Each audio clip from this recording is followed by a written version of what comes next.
Hello, amigo. Eagle Gardens. Eagle Gardens 1 on Instagram. And this is episode 642 We Nerd World. Hopefully, you guys kicked off your weekend in the proper manner. Hopefully, it was a great day, very prosperous for you. Had a little bit of a well, family first. That's what I'll say about that. We scheduled guests tonight. What's it? Heart Mountain Farms. Little family issues, but we're gonna do a redo next week. Looking forward to the redo with them. Great gentleman. Got tons of questions for that gentleman. It's like a pretty amazing journey. So who we have in chat? Get that top chat, turn the live chat as I am. CJ Apple, Iceni, Jack Greenstalk, Supreme. Great. Let's have a ball. Dude, what are you guys smoking? What are you guys smoking? This is Colombian number 5. If I'm ever reading the bag correctly.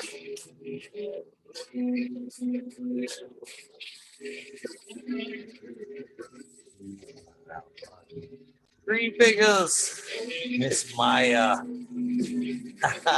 Welcome. Nice to see you. Well, I'm glad to keep you up there.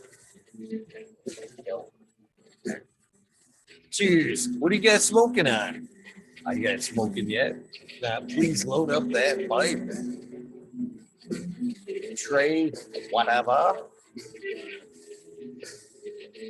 Yeah, fully understand and no problems there with the guests tonight, man. I completely understand. Kids first, the most important thing. I want to give my daughter, Miss Lexi I that you see in chat occasionally, wish her a happy birthday because today is her birthday. Can't believe it, man. The time just goes by so fast. Cheers, buddy. How you doing, my friend? Let my dude go out. Hit it one time. Yep. My girl turns 23 today, if you can believe that shit. Mr. Chase had to be kept in the hospital for a couple more days. A little bit of jaundice. Heart's going out. I miss that little dude so much. My other daughter, B. Wish I could be in multiple places at once. Cheers, Red Pill. Hillbilly Grower. Cheers to you. How you doing this evening? This morning? Oops, and back. Thank you. Cool little guy. Really got big nose. That's how all parents do, right?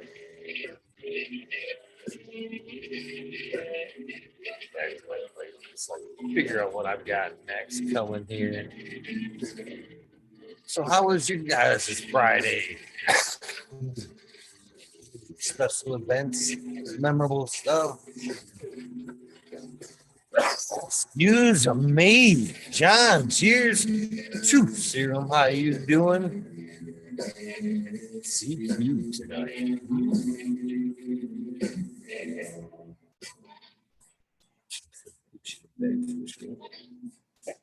Well, she's watching. I think she's been in bed for a while now.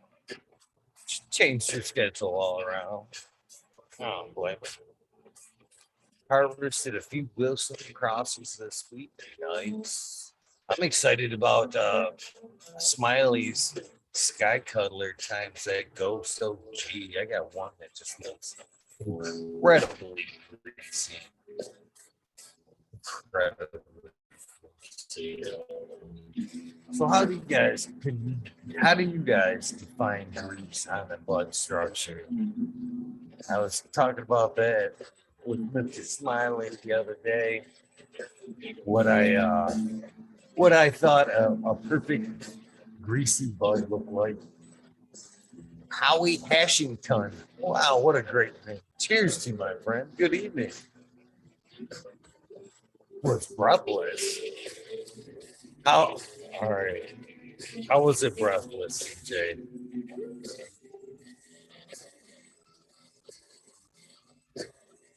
Man, I like you guys enjoy some good blues, man.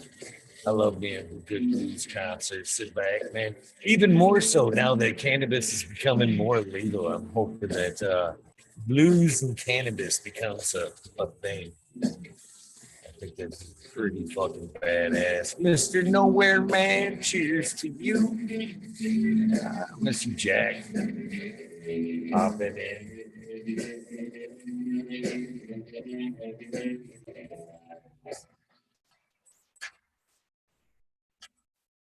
What up, Jack? Not much.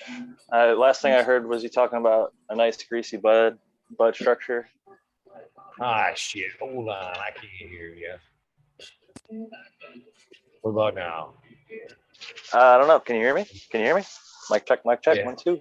I can. Yeah. All right. I was waiting for you to go. You know they make a test button for that thing, right? It's all good, man. Good to see you. How you doing? Sorry to hear about the guests, but like you said, shit. family comes first. I think you might have turned off your camera. Family first, of course, man. Always. And I knew that. I talked to him earlier in the evening, and sometimes that I forget, kids or whatever. But I spoke with him earlier in the evening. He's like, "Yeah, man, I'll be there. No worries, no worries. I might be a few minutes late. I gotta put the kids to bed."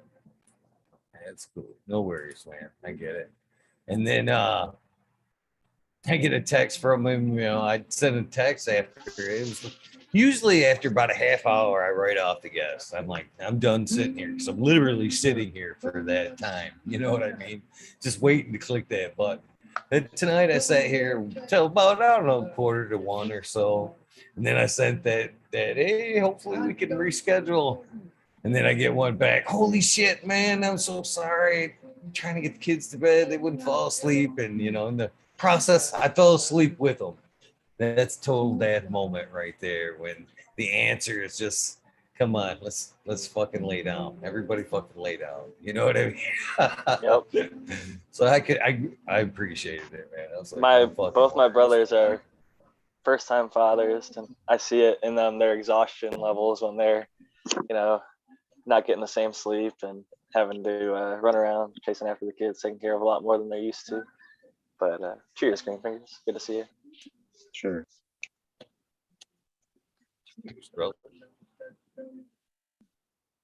This Mendo Crumble I'm smoking on is super gassy, like coats your mouth. It's like an OG KB crossed to Mendo Montage, which is a Mendo Purple cross to some other strain I'd never even heard of, but it's some good smoke. 5% terpenes or 4.8%. This is sun grown right here. Good old Humboldt Farms. So is that crumble flower or is it like crumble extract? That's just the name of the strain. I'm a fan of crumble extract. I do like crumble extract as well, but I think the name of the strain is just Mendo Crumble, and it's because OGKB I think is like the cookie pheno, and like crumbles like cookies. Mendo Montage. I don't know. I don't actually know the name behind the strain, but this is just regular flower. We got it's came in a Mylar. We always put everything in glass jars though. Comes in a little baggie like this. Man, I got tons of respect for you guys that can fucking remember all them crosses. If I were known I was going to be in this spot long ago, I guess I would have maybe left some space for strain names and crosses and all that good shit. But I seem to have filled it up with songs and other shit throughout life. Yeah, that's what notepads are for. I was gonna say, you've got them recorded. You've grown them. You know what they are. At the end of the day, you can look it up, and you know which ones you like. Most importantly, and the ones that weren't so good. I don't know. It's kind of difficult to remember which ones you really don't like. Yeah. Some I don't know. Some I just feel like You don't rub you the remember. wrong way. You just don't remember them at all. Like for me, I'm like, I don't remember growing that. I look back at some of my shit and I'm like, fuck, I don't remember growing any of that. It's forgettable. Years and years of shit. I was like, years of shit. I don't remember growing any of the shit I grew. I was like, what the fuck? Oh, I Nice to have disagree. pictures. It's easier for me to forget something that was decent to good versus something I didn't like, because I kind of, it's taken me, I've talked about this, you know, through this journey of the show, you know, it took me a long time to the grudge thing to, you know, figure out how to shake the grudge and shit. But that's the way I feel about the ones I don't like. I've still got a grudge against some motherfuckers, man. I wasted time with you, bitch. I'm never doing that again. Yeah, you know what I mean? I definitely remember the motherfuckers I don't like. I guess I've always enjoyed that little fuck up time, you know? I'm like, fuck, it wasn't that bad. Got me high. I just don't remember you. Cheers, SoCal.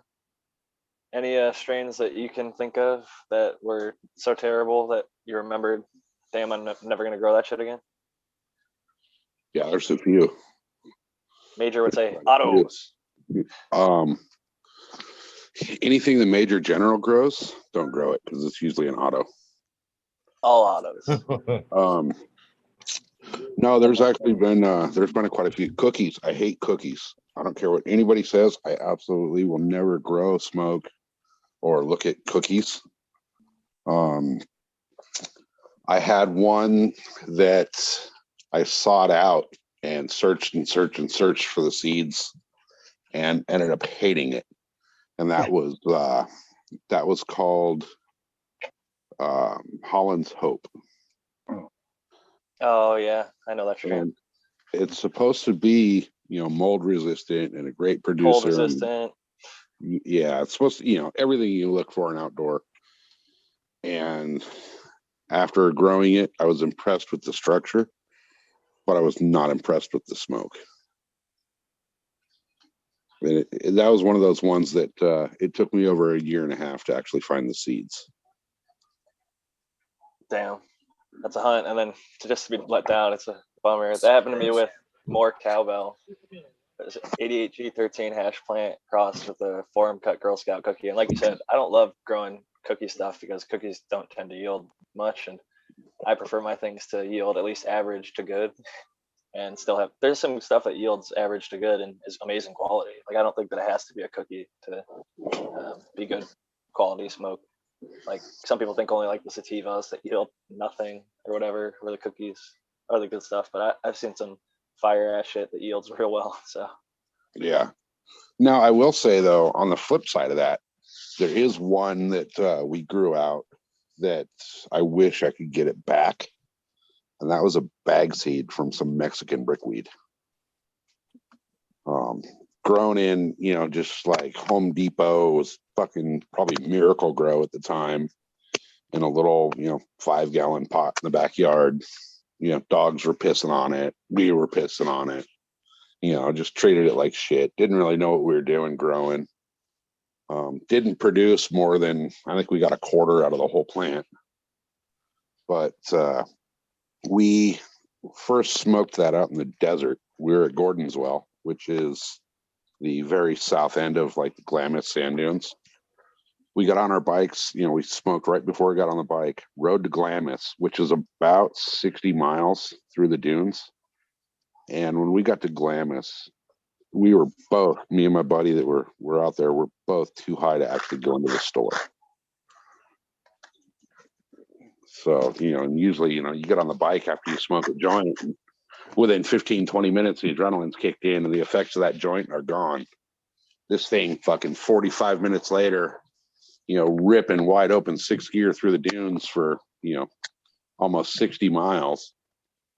And I was too fucking stoned to go into the store. So that one right there, I wish I could find that again.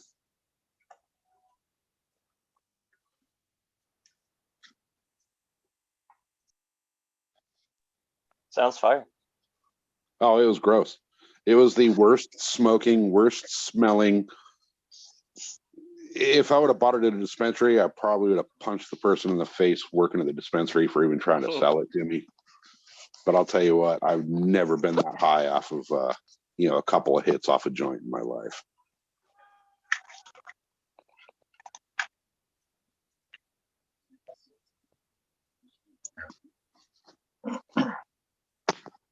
Good old Miracle Grow.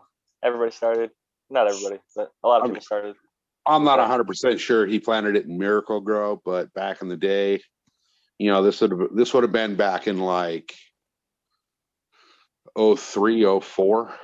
Well, 04 because I was on my Banshee, so it was an 04 Banshee. So it would have been late 04. So it could have been like Patio Plus or Miracle Grow or any of those Home Depot bagged soils, basically. Mm-hmm. Mexican sativa or Mexican brick, like the seeds that came in that, if you grew them out yourself, a lot of people actually found really like chronic smoke. Or even if you just like got a good pack. I didn't smoke any brick, but like Brandon Rust says, like if you looked through the packs of Mexican brick, some of them were actually fire, like comparatively to a lot of it was shit. Most of it was shit, but then there would be occasional batches that were fire. And if you were near the source country and you got it before it was bricked, all the reports are back then it was fire, and still is if you go there. I'll tell you what, I wish I had all the Mexican brickweed seeds back that I used to have, because I'd love to pheno hunt that shit, There's got to be some beautiful everything kind of in there. Yeah, you never know what you're going to get out of that, because it was just, they didn't care back in the day, open pollinated males, contaminating entire fields, and they were still, we were pissed because we were picking stems and seeds out of the bag at the time, and now if I find a seed, I'm planting that son of a bitch, Dude, no one, I know so many people who picked seeds and stems out, and nobody was talking about, man, maybe we should try growing this shit. We didn't even think about it. Yeah, I know. It wasn't even a thought.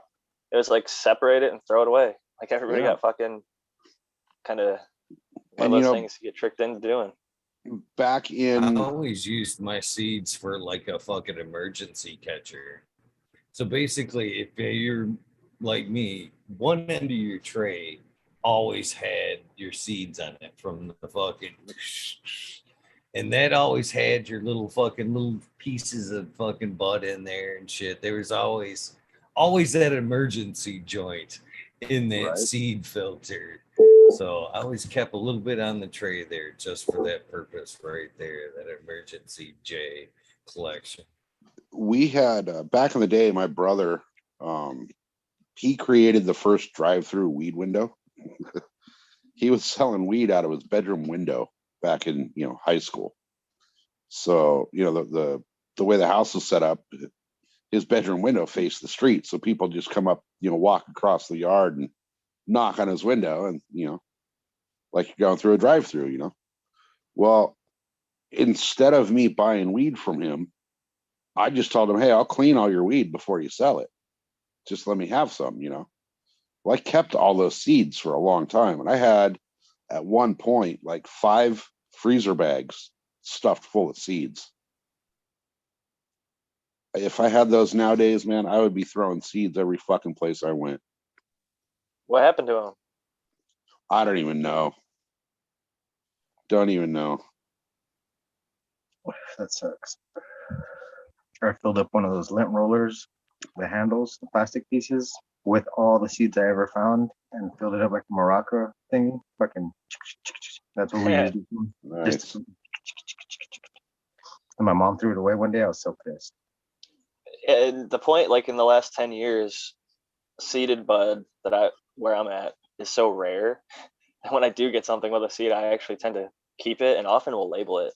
So I've got probably like, I don't know, between 50 and 100 seeds from different, accidental pollinations from who knows what, Hermes or a male that didn't get called in time, or pollen that was stray in the room, whatever the case may be. APOL mixes potentially, like I talked about the other night. But I think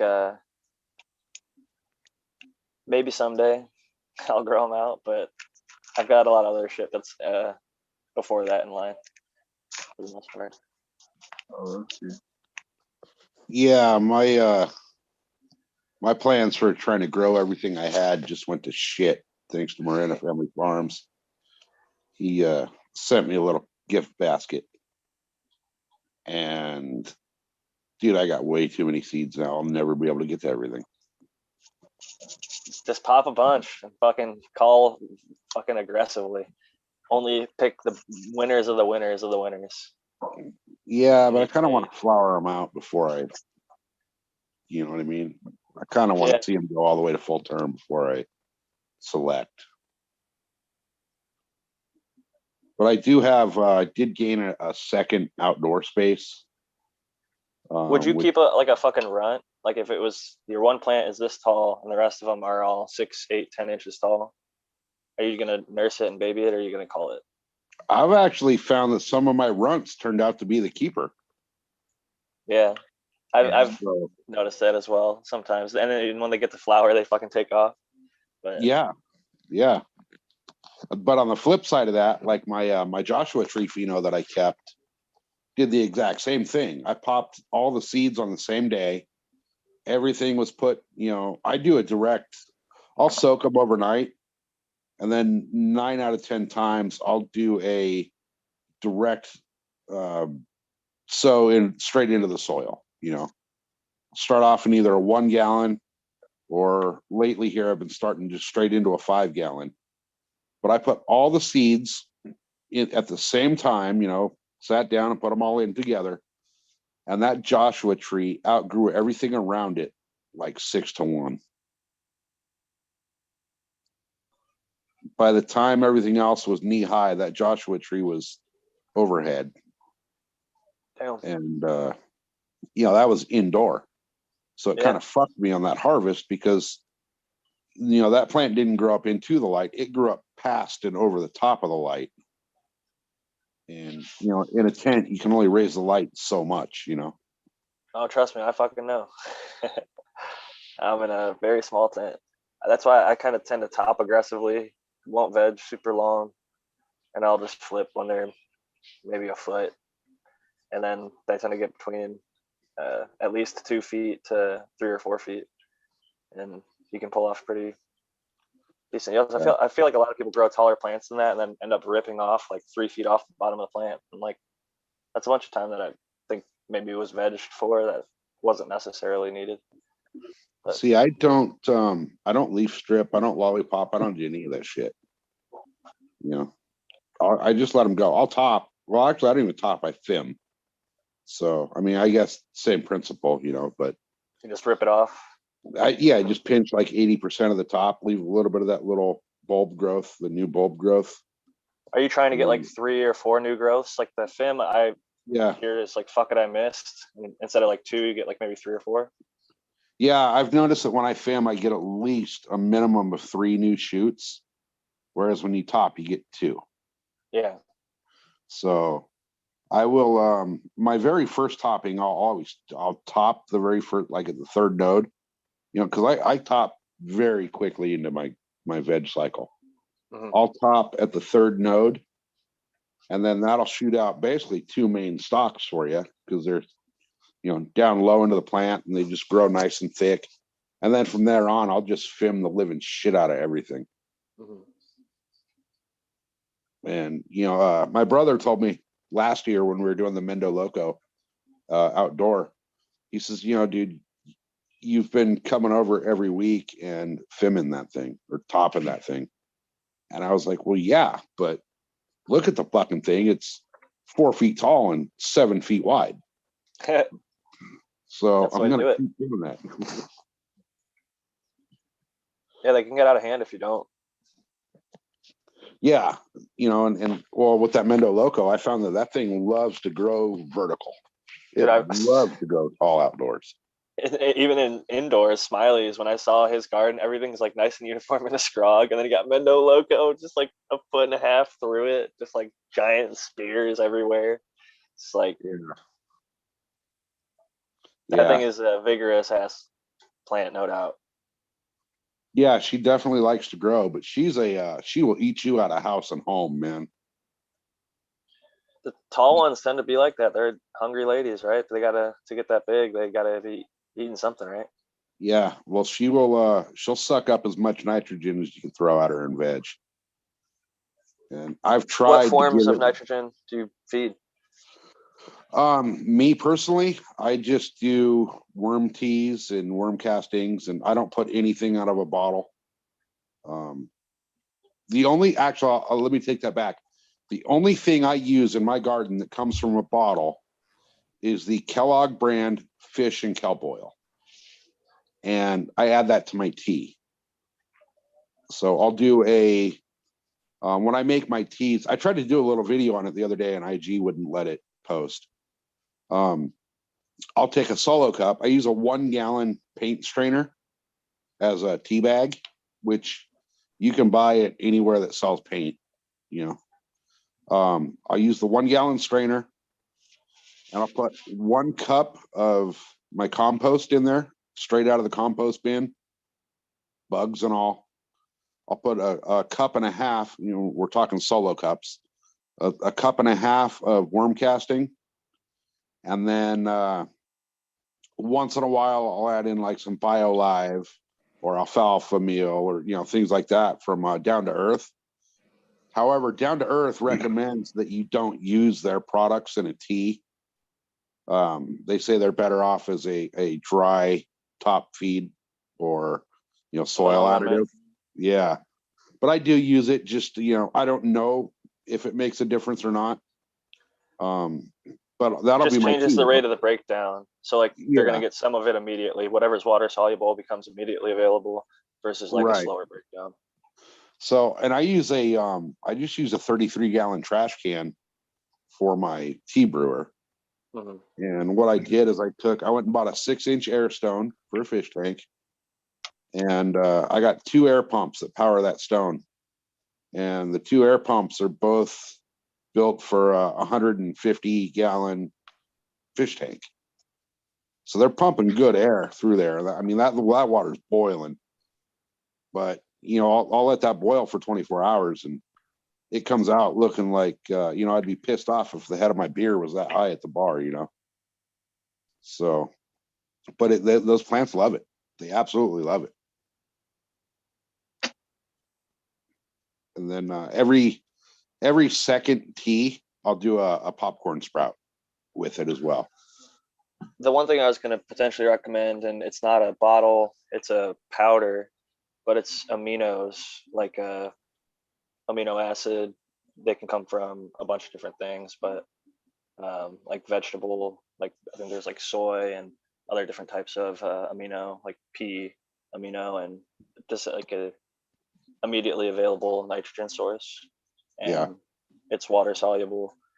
I get mine from Brandon, Bokashi Earthworks. He calls it amino N plus. I think it's amino plus like a humic acid or something, but it provides nitrogen to the plants basically right away. It's organic, water soluble. The only thing that I really use out of a bottle these days is some microbes,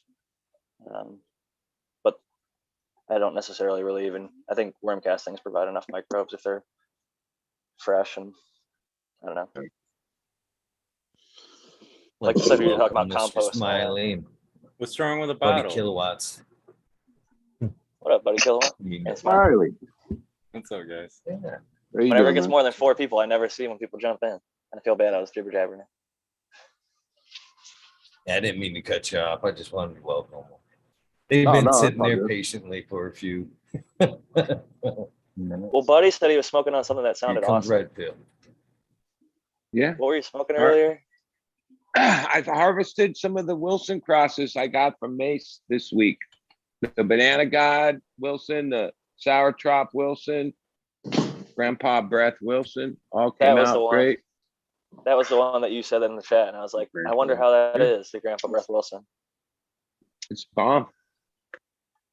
Yeah, Cheers, purple, Erico. good structure, Yeah. I like the Banana God out of those three.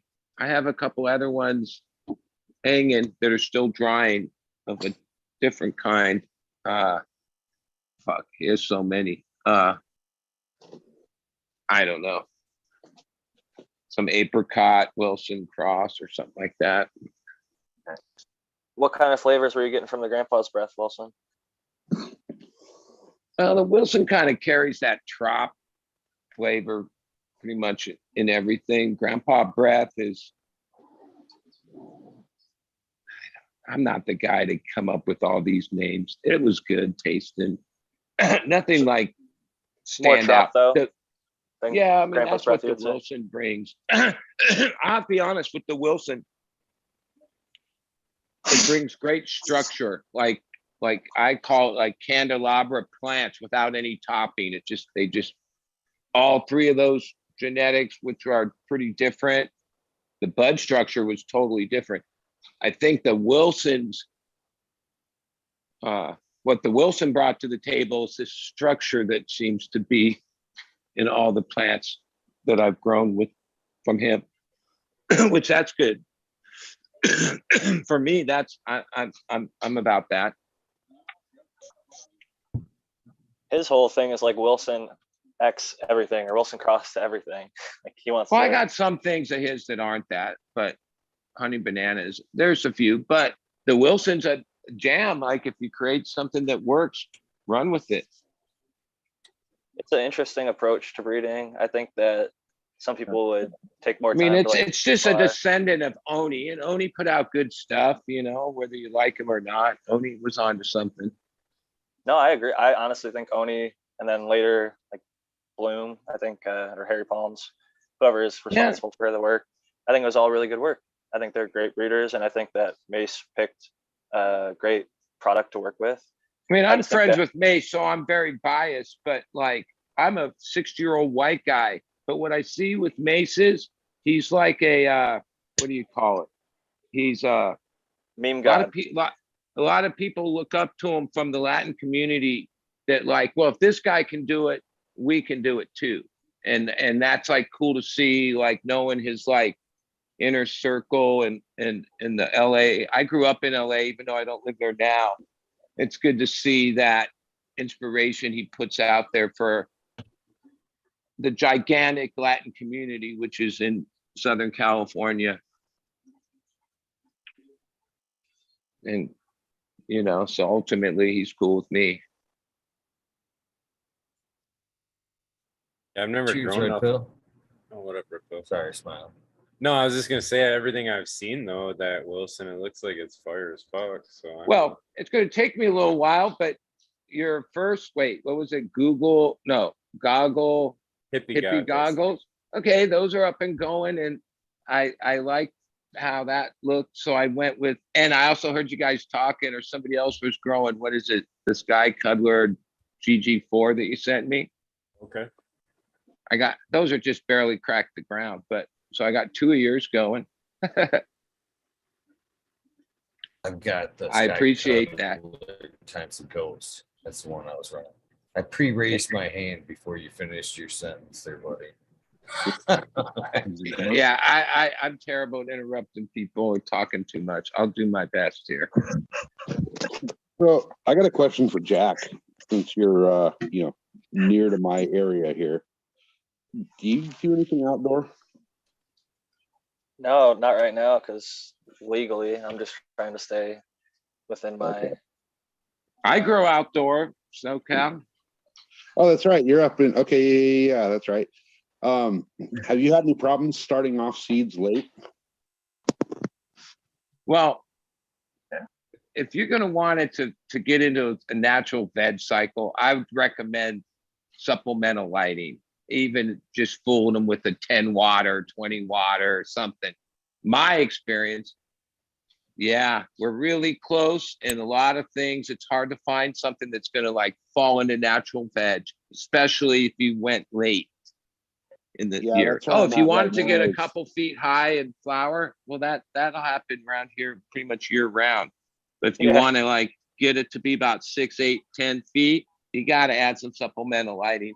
I use this solar 17-watt LED thing that I got from Home Depot that has like a, unlike other security type lights, this one has a setting 4, 6, 8 hours instead of motion or dusk to dawn. So I have it set, I think I have it set on 6 hours. And yeah, I started using that. Now I could just run an extension cord, but I like the idea of the solar thing. I can just move it around and it works. Because all you got to do is trick them. You're not trying to light them. I mean, I guess you could if you wanted to get that extra growth, but it doesn't take much to trick them. Well, Even when I used to tell you put what. plants out on my patio light would literally, I'd have plants that would be budding on the dark side and still vegging on the other side. So it's fair, and that was just like a light by the front door. So it doesn't Well, take much to trick them.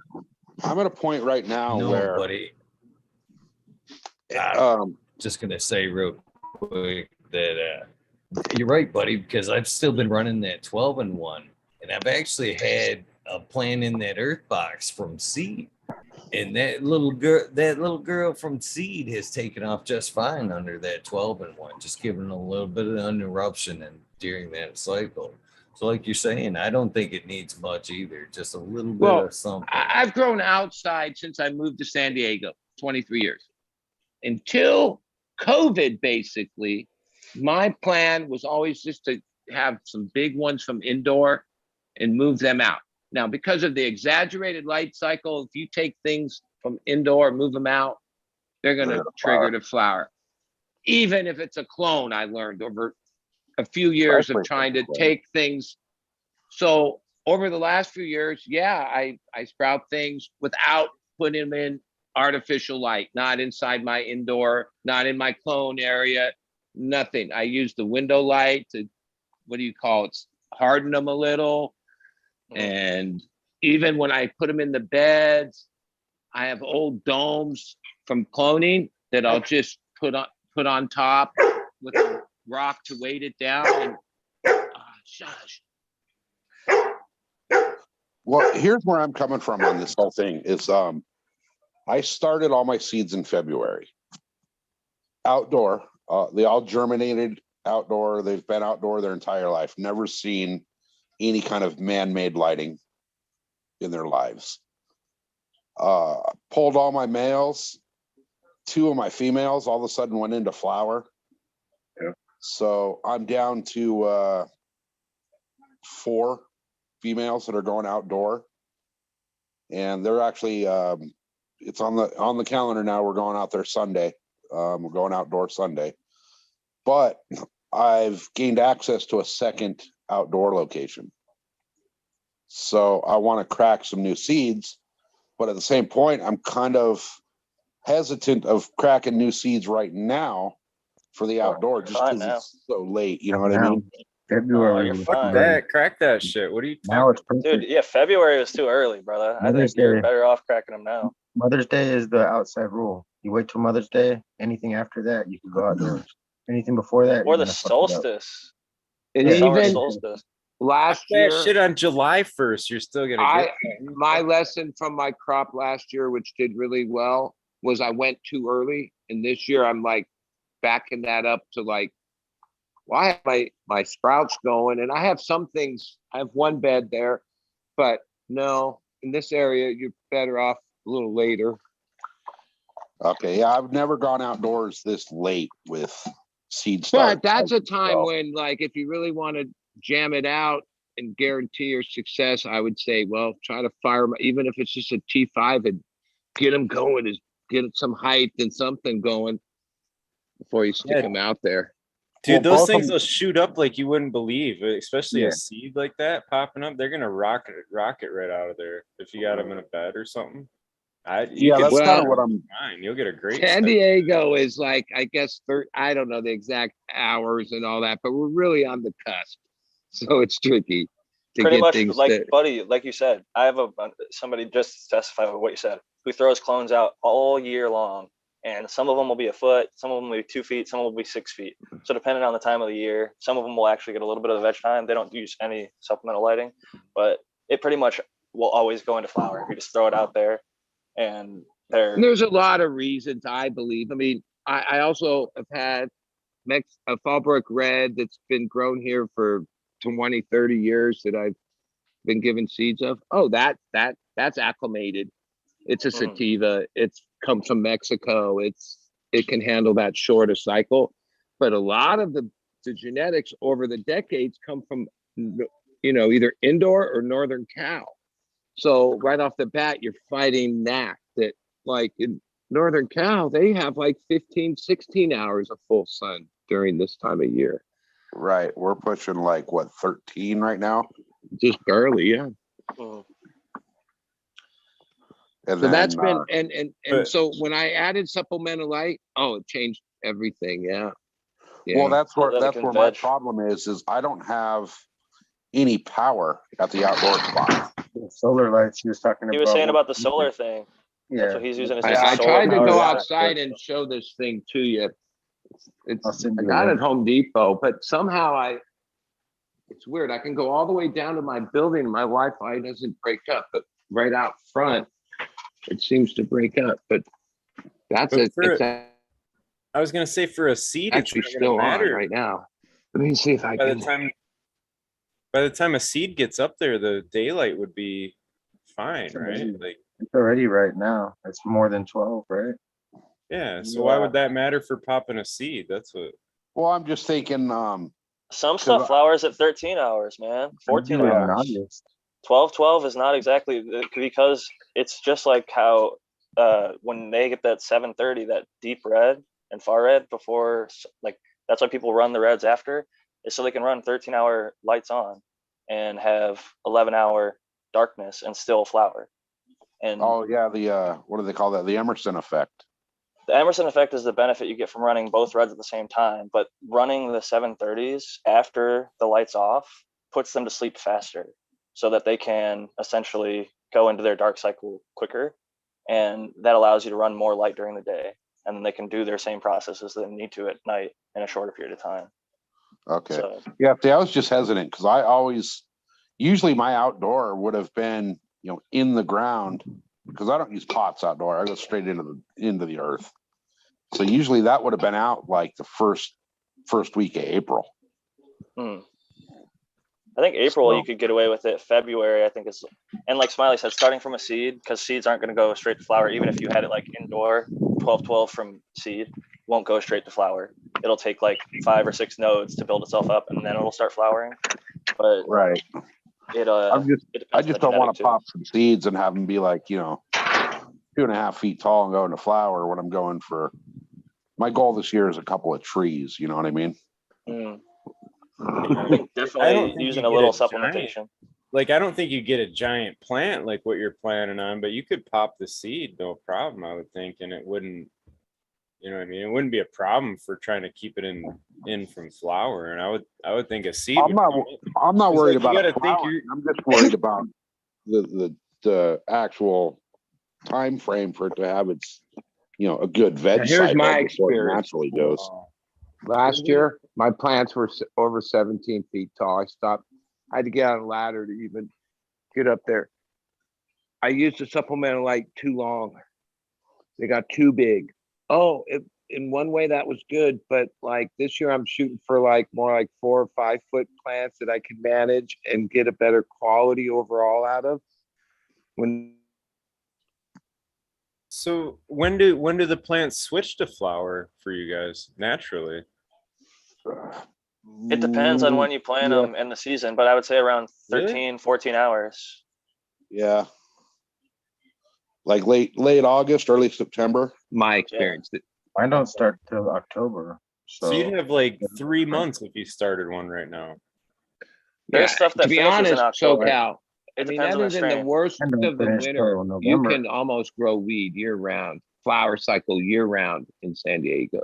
Like I know guys that do the indoor to outdoor, and they just do it year round. They veg in tents and get them like 3 feet tall, try to get them bushy and just keep putting them outside. In the wintertime, they get smaller and have less, it's less. They don't get as big, but I've seen people grow year round in San Diego.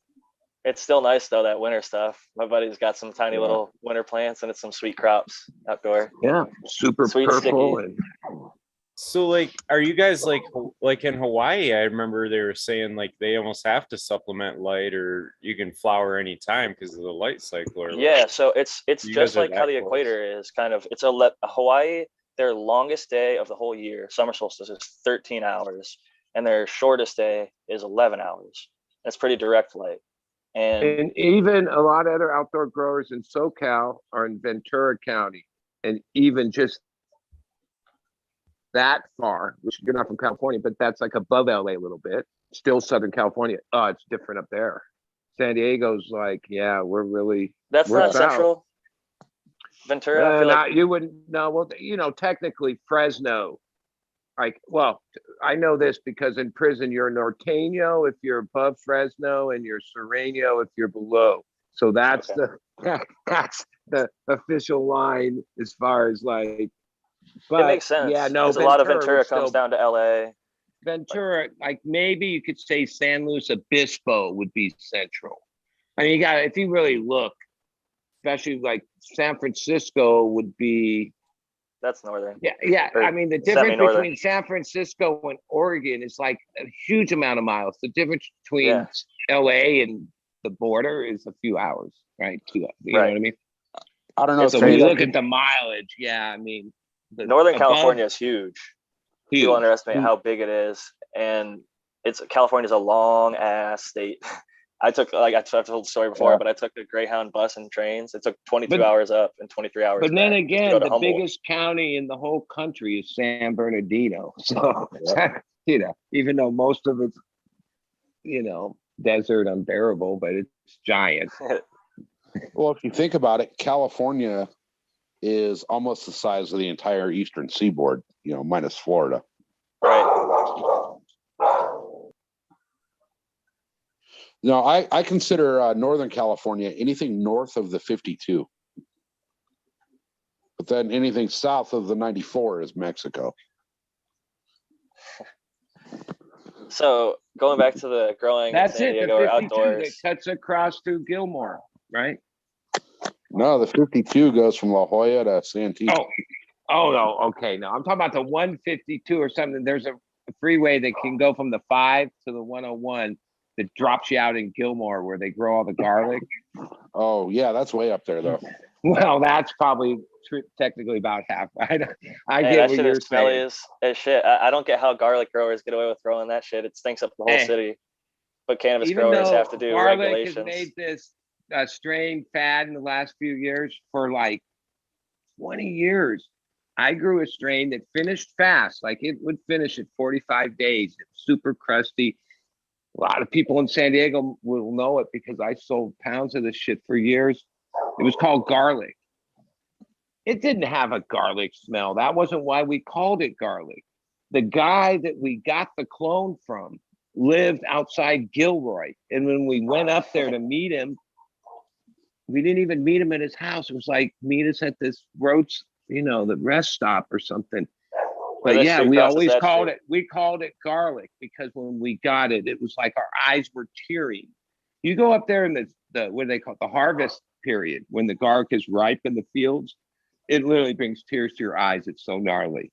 My wife and I drove through at that exact time, and it made me realize I had to look into this because cannabis farmers are currently being regulated different than any other farmers, because farmers, whether they are pig farmers or garlic farmers, have the right to farm, which means they can run noisy equipment and lights during hours of the night if And they're on because I farm-permitted ran land. one for 20 years, they have a law that allows them to have it be their own fruit stand, like very written law, even though it's way outdated.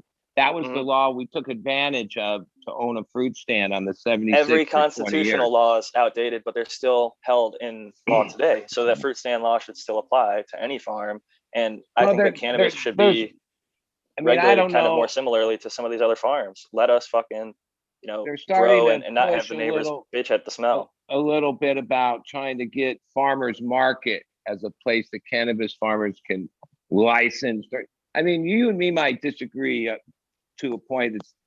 I'd say you fuck the whole legal framework, and the only way to keep what's going to happen is to reject it. And that means from the littlest person buying a pre-roll to anybody, because even tonight I heard someone explain the thing in Canada and like what really took place in the last 5-10 years, and what do you call it, LP, licensed producers, and the quality of what's there, and the way it went. Well, if that's any idea of what big business is going to do here, then we can't accept that at all. And to me, the writing's on the wall, and I know we're in a tough spot. Something's better than nothing, but is it? No. Look at the difference between California when it was just medical under Prop 215, and then when it went full recreational. Even look at the cannabis scene where everybody is at odds with each other, and there's nothing but squabbles and bullshit and crap. And as much as competition's always been in this game, well, no, there was I've been around a long time. The community's never been more competitive or whatever. Once it's business, it's cutthroat. And that's any well, business. part of that is the whole country, the whole world's been, what is the thing? If we're divided, then we're useless. And so that's the tactic, I think, from the governments, or not even the governments, it's corporate is running this world at this point. Governments aren't as big as corporations. If we're all divided, they can have the run of the mill, because then nothing can, it's all just talk. They can steamroll us because we're sitting here arguing over bullshit. Well, look at back with Prop 215. If you were a medical patient under 215, you could go into your local dispensary and give them your excess medication for a donation. I used to do work in Mira Mesa. That was where all the shops were during that time in San Diego. There was there were shops that, but you could go down to Mira Mesa and there was if this one didn't like your shit, that one will, right. and I mean, that wasn't very much fun either, but it was better than what the fuck we got going today. I mean, to be honest, like other farming, and if people make money, then tax us on our income. Okay. If people make money, then good, you pay taxes, and that would make more money. You gotta understand California, and it's only been 4 years, 2018, 22, 4 years. They promised $1 billion to the taxpayers to get them to vote. And they also made statements of where this money was going to go. They're sinking. They're under around 200 and some million a year. They failed. Yep. Right. Not one thing has changed within the board, which is totally corrupt. Right. It's gotten worse, buddy. There's new ways to get arrested. It's Prohibition 2.0. You were just describing in Canada how it happened. You can get arrested in Canada in new ways that were never, ever on the books before. There's a couple states 10 years ahead of the rest of the states. But then when I hear Michigan talk about, this law to take away the caregiver thing. Well, see here, we didn't even do it that way. They just stopped supporting it and it just died. It's still on the books. Right? 215 is still on the books, but technically 64 supersedes it or whatever the fuck. They didn't have to do much. It just died on its own. Right? Well, 4 years. 4 years. I mean, 215 is, as much as you think, was still actually running in 2018 when 64 came in. And I got to tell you, this has been the longest 4 years I could ever imagine in my life, between COVID and fucking everything else, Trump and fucking this. But 4 years of California being legal, and literally my belief is, whether it's this governor or the next governor, is going to come out one day after signing a deal with whatever giant corporate interest is going to make a big play here, right? And say, we really tried, cannabis people. We tried to work with you. We did all this. We gave you all these years, but hey, we're going in another direction. And welcome to RJR, or welcome to Anheuser-Busch, or welcome to whoever they're going to do it. And Maybe. and We'll that's see. the thing about California is like, don't forget how California goes a lot of how other things go. And when the federal law ever gets changed, that's when all these plays are going to happen. There are all these companies and their billions of dollars are waiting in the wings, losing millions a year from their nest egg, waiting for this. They describe it in their own stock meetings, the conglomeration. They're going to buy up the brands. They're, It's already pretty happened. simple. Philip Morris Yeah. is Altria. They own like one of the Okay, so big here's a humble bunch brands. of cannabis people. We all know this is happening. This is happening. It's I just not wanna like, say this, oh too. no, you think this is happening. No, that's all At going to be least good, and they're not going to everyone fuck can grow you up. their own six, right? We can all legally grow our own six. And if you have a medical purpose, a medical need, like I do, I could go to my doctor and say, hey, I have medical needs and I need to And grow more here's than 6 something plants. else. And they could say, here's a That- limits exemption, and you can grow as many as you want. It's not 99, it's and unlimited. unless to your you need. live through what I did the last 3 years, but because of my wife's murder case, I became like pretty good friends with the second most powerful DA in San Diego and these 3 detectives that had been 30-year guys. We used to sit around and talk in between court. They knew exactly who I was. I had to be straight. Like there was no bullshitting them. They didn't care about that. But my overall thing that I'm going to say is these were the law. These were the law. These people fucking were the law. As far as they're concerned, cannabis, voters voted and cannabis is legal. They don't know anything about all this other bullshit about plant counts, licenses, nothing. Like I could tell, like I dealt with them. That's not part of what they, in You know their why, mind, buddy? They have a cannabis was 90 made legal, okay? Whether they they have a agree with it or not. 96% prosecution rate. They don't want to lower that rate by trying to prosecute cannabis people because they know on the books they're not going to win. So they don't even try it here. Right. And They they try don't, and get it's people like, for they don't want to serious know. shit. They don't care. Like I had to testify to my whole life. No one ever asked me, even in cross-examination, the most they asked me is if I made my sole living off of cannabis, which is a tricky question, but that was just, no one had said, are you licensed? Are you this? Are you that? No, that wasn't part of it. And even if it was, the gray areas are so much. I was ready for that. But They're more worried about thing I'm guns. trying to say is now, hey, maybe another county has a different fucking vibe and all true. that could be true. But in this county, the head of the DA's office, especially of North County, they, as far as they're concerned, weed's legal. They don't have time to fuck with anything less than that. See, here's the fucked up part about the legalization in California, though. Certain people within the state, depending on their employer, if they're a federal employee, are banned from that California law because they go by federal. Oh yeah, I mean, hey, I heard a guy that was on one of these shows that was one of these guys that made billions off of Bitcoin, and he was talking about all this stuff, but he said, because he's a cannabis advocate, he invested in some cannabis thing really small, was one of his friends so many years ago, didn't really even amount to anything. But when he's in Dubai doing like real business, they pull that up and like, no, he's not going to get loans from these banks and all this stuff. Like he explained that like now he's a big player in the real business world because of all this money made in Bitcoin, but because of a cannabis investment he made years ago, it comes back, and like he's not part of the international banking, whatever. They use that shit against you.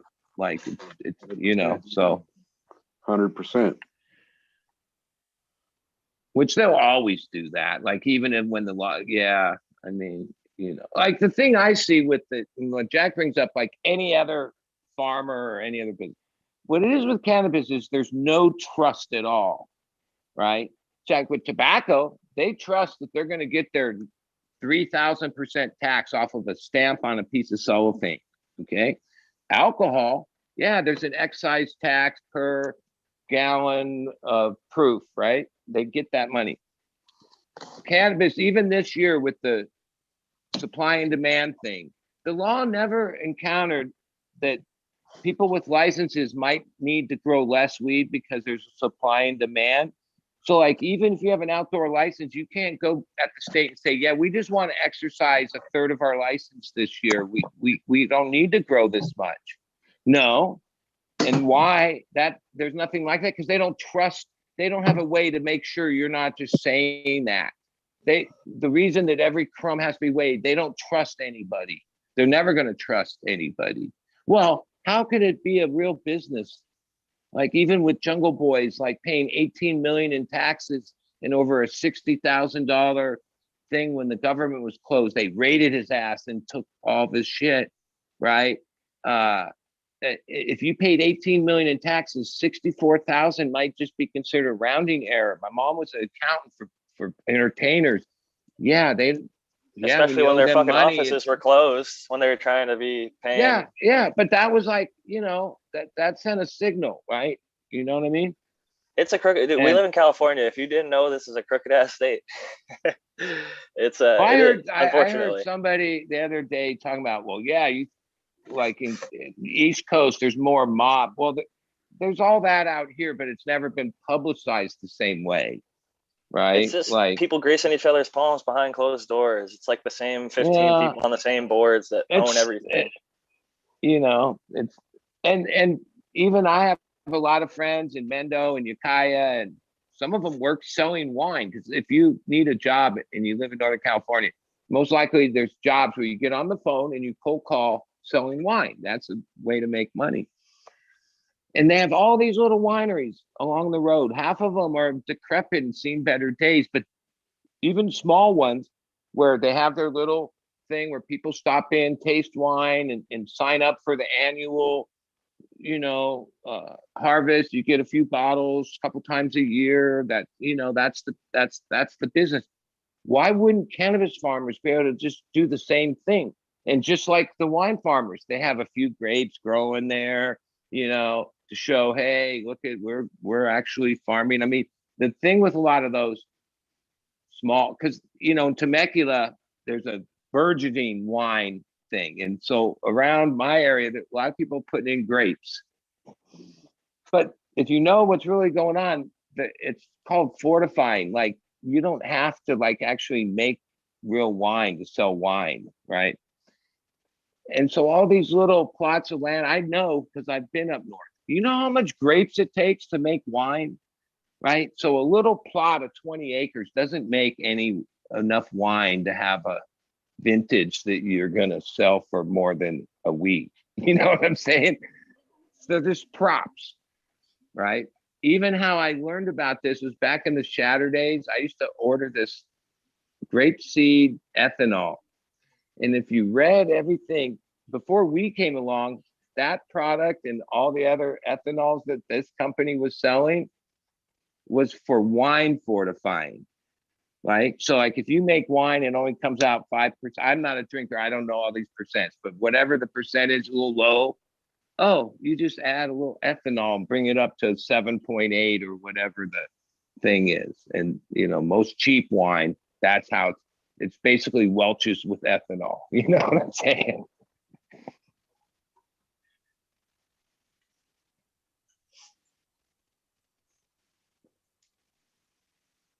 They do the same thing with beer. There's make your own beer kits where you don't even have to brew it. Well, in reality, and like what's happening in Canada, the LPs and all that, and that the product is really pretty crappy. But guess what? Even in our country, Budweiser still probably sells more beer. It's just its brand than all the microbrews together. I don't know all this. Maybe it does, and they buy up the microbrews. Right. That's the thing. And that's because Americans probably more than any other society are value-based people. $2 Chuck, and whoever controls $2 Chuck, that's where the billions of dollars are going to be made. And whatever's happening today, they don't give a fuck because they're here for 100 years. They're here for Eagle's grandkid. And if that's all that there is, and tobacco, just like any other product, and that's where they're going to take it. Whether we can fight them, I don't know. You know what's funny learned about in this 2 Up thing- Chuck is that they claim it's I believe it's a Napa Valley wine is what they call it, but it's Central Valley grapes that are bottled in Napa, so they can call it a Napa Valley wine, and they sell it way cheaper. It's Charles Schwab or something like that. It's sold at Trader Well, Joe's. even what I figured out when I was buying that ethanol, 5-gallon jugs of it, the excise tax, and then it made me realize that the cheapest bottle of booze is just a few, maybe $1 priced over the excise tax. It will never be cheaper than the excise tax, right? It can't be, right? And it doesn't seem like a lot, like it's reasonable. It isn't like cannabis is, which is out of control. And like Cannabis is on par with tobacco right now, like in California. Well, tobacco's at 3,000%. We're not near there. And a lot of that didn't happen overnight. And it happens from the city council all the way to the county, all the way to the state, all the way to the Fed. For the last so many years, they passed like little 0.025 taxes percent to raise I can money tell you the for some taxes right school now. project. Right. But I mean, if RJR There's a claims they get- 5% city tax. There's a Yeah. 8.25% California well, sales tax. RJR states they sell a pack of cigarettes for 37 cents and average is $10. So that's 3,000%, give or take, right? But that's their That didn't markup happen on their overnight. profit. That's not the tax. The tax is much less than that. No, I'm telling you, you can pull it up. I've RJR Googled it. for years have claimed they get from, like, even in the old days, they were only getting like 20 some cents or even less, but they only get like 30 some cents a pack. That's what they sell the pack for. They collect $10. The rest is taxes and tariffs. And so when people think 25, 40% cannabis tax, oh my God, that's high. That's not the only product that's taxed over 100% in our world, right? Like oil's sort of the same way when you really start looking at it, the percentages. But so like, I don't think it will ever stop at 20 or 40% because they're not passing it because of the right reasons. They're passing it because there's a money there. And just like cigarettes, because, it's a bad health thing. And they're paying for the lies they told to Congress in that hearing where they said they didn't know cigarettes killed people, whatever. Since then, they've been like a punching bag, right? They just keep raising the tax. Like, yeah, I'm a stupid ass smoker. They're $10 a pack. I remember at $5 going, I'll never pay $5. $7, I'm quitting. 10 and I'm still smoking. Part of that's inflation in time.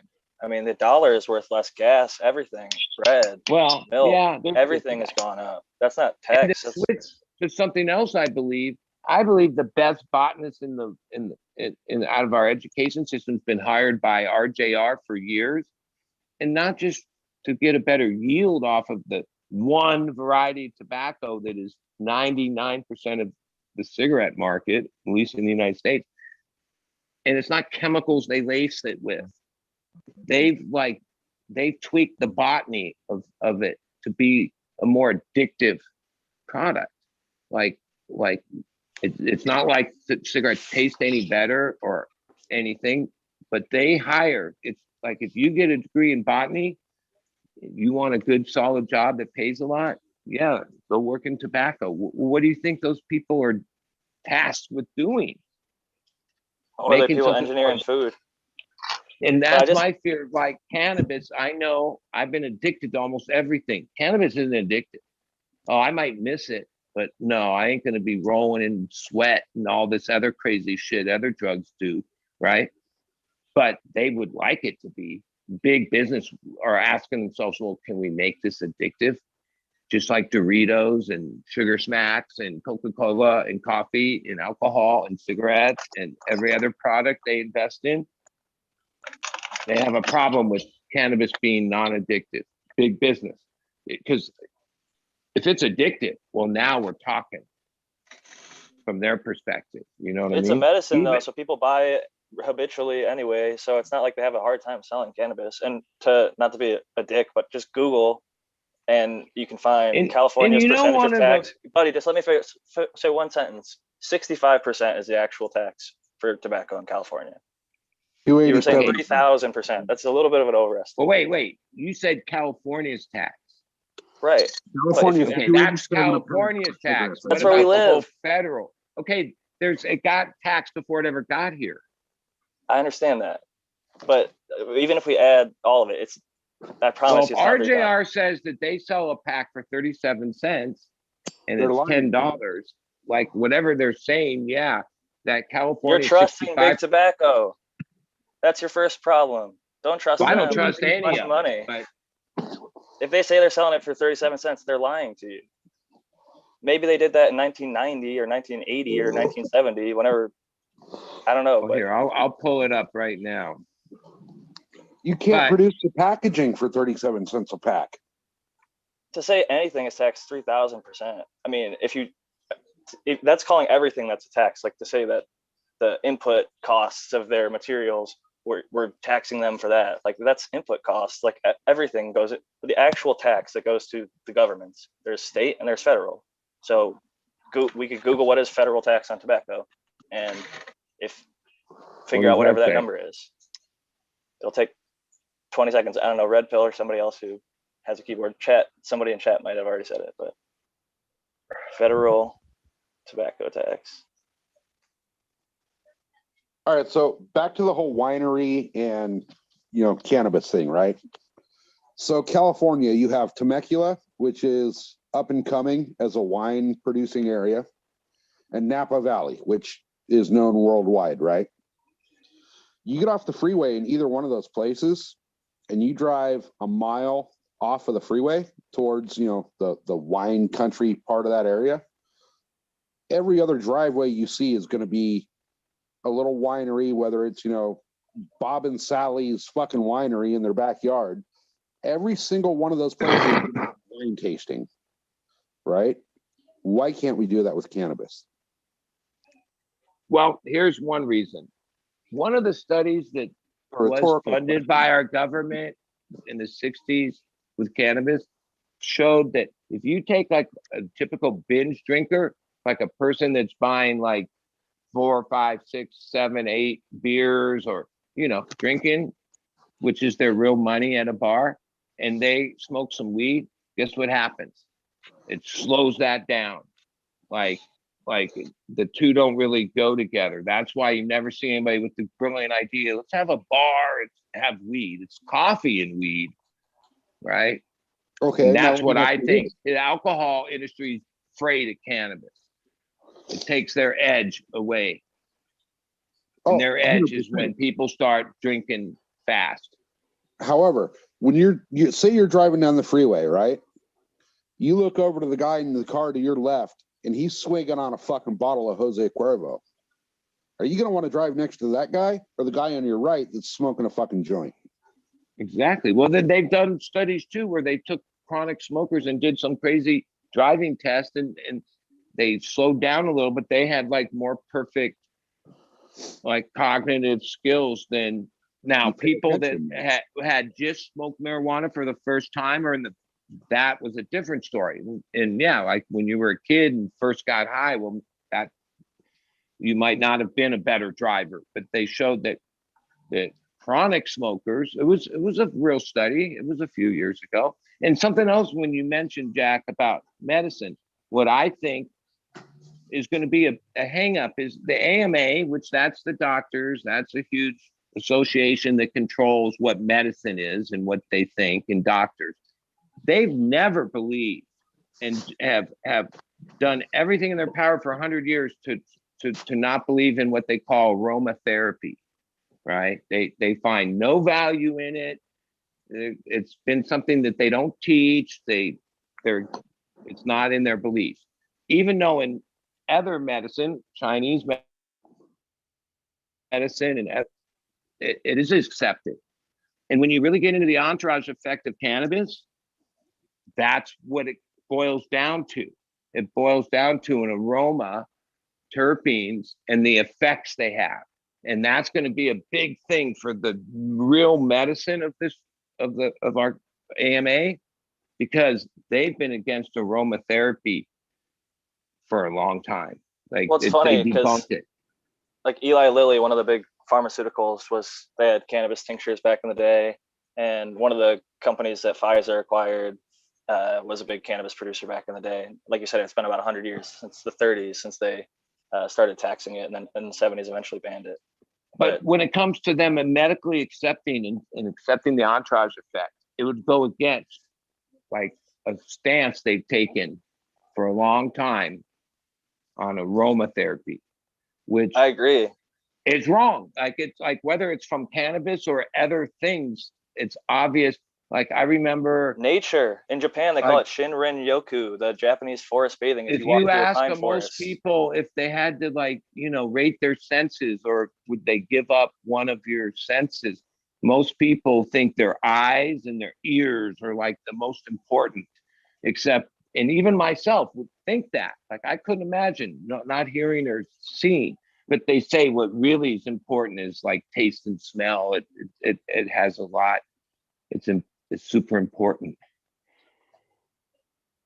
So, for all that's worth. there's a lot of. I did. Sorry, go ahead, Eagle. There we go. Fucking butt's a little sticky on that plane. I did a little forest bathing the other day last week. Took a couple of wild walk through the woods and shit. It was fucking invigorating. I highly suggest it. Super relaxing, reinvigorating. I honestly thought, man, I wish I could fucking start every fucking day like this. To be honest, was the thought going through my head. Why don't you, Just Eagle? wanted to Fuck throw it. that out. Take the 30 minutes or 20 minutes. Go walk around. Start your day off with that and a cup of coffee and a joint. Fucking get your heart racing, get your pining in. That's like my job. I'm outside every day, so I'm hiking. I'm smelling rosemary and jasmine and getting the California sunshine and looking out at the ocean and getting the beautiful vibes of Mother Nature. It's like San Diego is a beautiful place if you get outside and aren't stuck under artificial lighting. The But entire state is beautiful if you get outside. Yeah. And explore it. yeah, 100%. From the very tippy top of the north to all the way down to the border, it's there's beautiful things to be seen all And across south of the border, it gets even better. this whole country. Yeah. And North America, Mexico, Canada, we're very fortunate to live on such a Have either beautiful one land. of you guys, Jack or Buddy, have you guys ever like actually gone down and spent time in Baja? Yeah. Only a little bit. My surfer buddy, two of them rent some trailer house at this place down there, like above Rosarita. And we go down there and hang out when the waves are big. In the last so many years, other than doing that trip, yeah, no, I Mexico's a little crazy for me to go down there. I always get in trouble or shit happens. Dude, I highly recommend taking a drive down, go down to Ensenada and then come back through Tecate. Go up through wine country and all that in Baja. And it's absolutely beautiful. It's an extension of California that just gets better. Yeah, just get the fuck through Tijuana and don't look back until you're coming home. Because, yeah, that ain't Mexico. Yeah. That's tourist trap, party time, and prescription pills. Yep. And dentists. There's a fucking dentist on every corner. Oh, I thought you said Texans. Yeah, there is a lot of Texans there, funny enough, partying. Well, I But- mean, even how it looks like so third world and just like the worst of worst. Like, I've always thought, yeah, I mean, you're bordered to the richest country in the world, all this commerce. How can, because you go to other places in Mexico and it's not like that. It's not like, right. Mexico's slums, beautiful. but Tijuana, even whatever, through all the years, even when I was a kid, used to go down with my dad to go fishing. Yeah, I've done a lot in Mexico, but in the last so many years, yeah, I don't. Border towns aren't I necessarily. guess I'm like typically the afraid best to go towns. down there because I'm like, yeah, I'm the kind of guy that find trouble too. So What's there's a the lot. city just on the other side of in the U.S.? Like, that's not the most popular town. Like, you're right on the Mexico? border.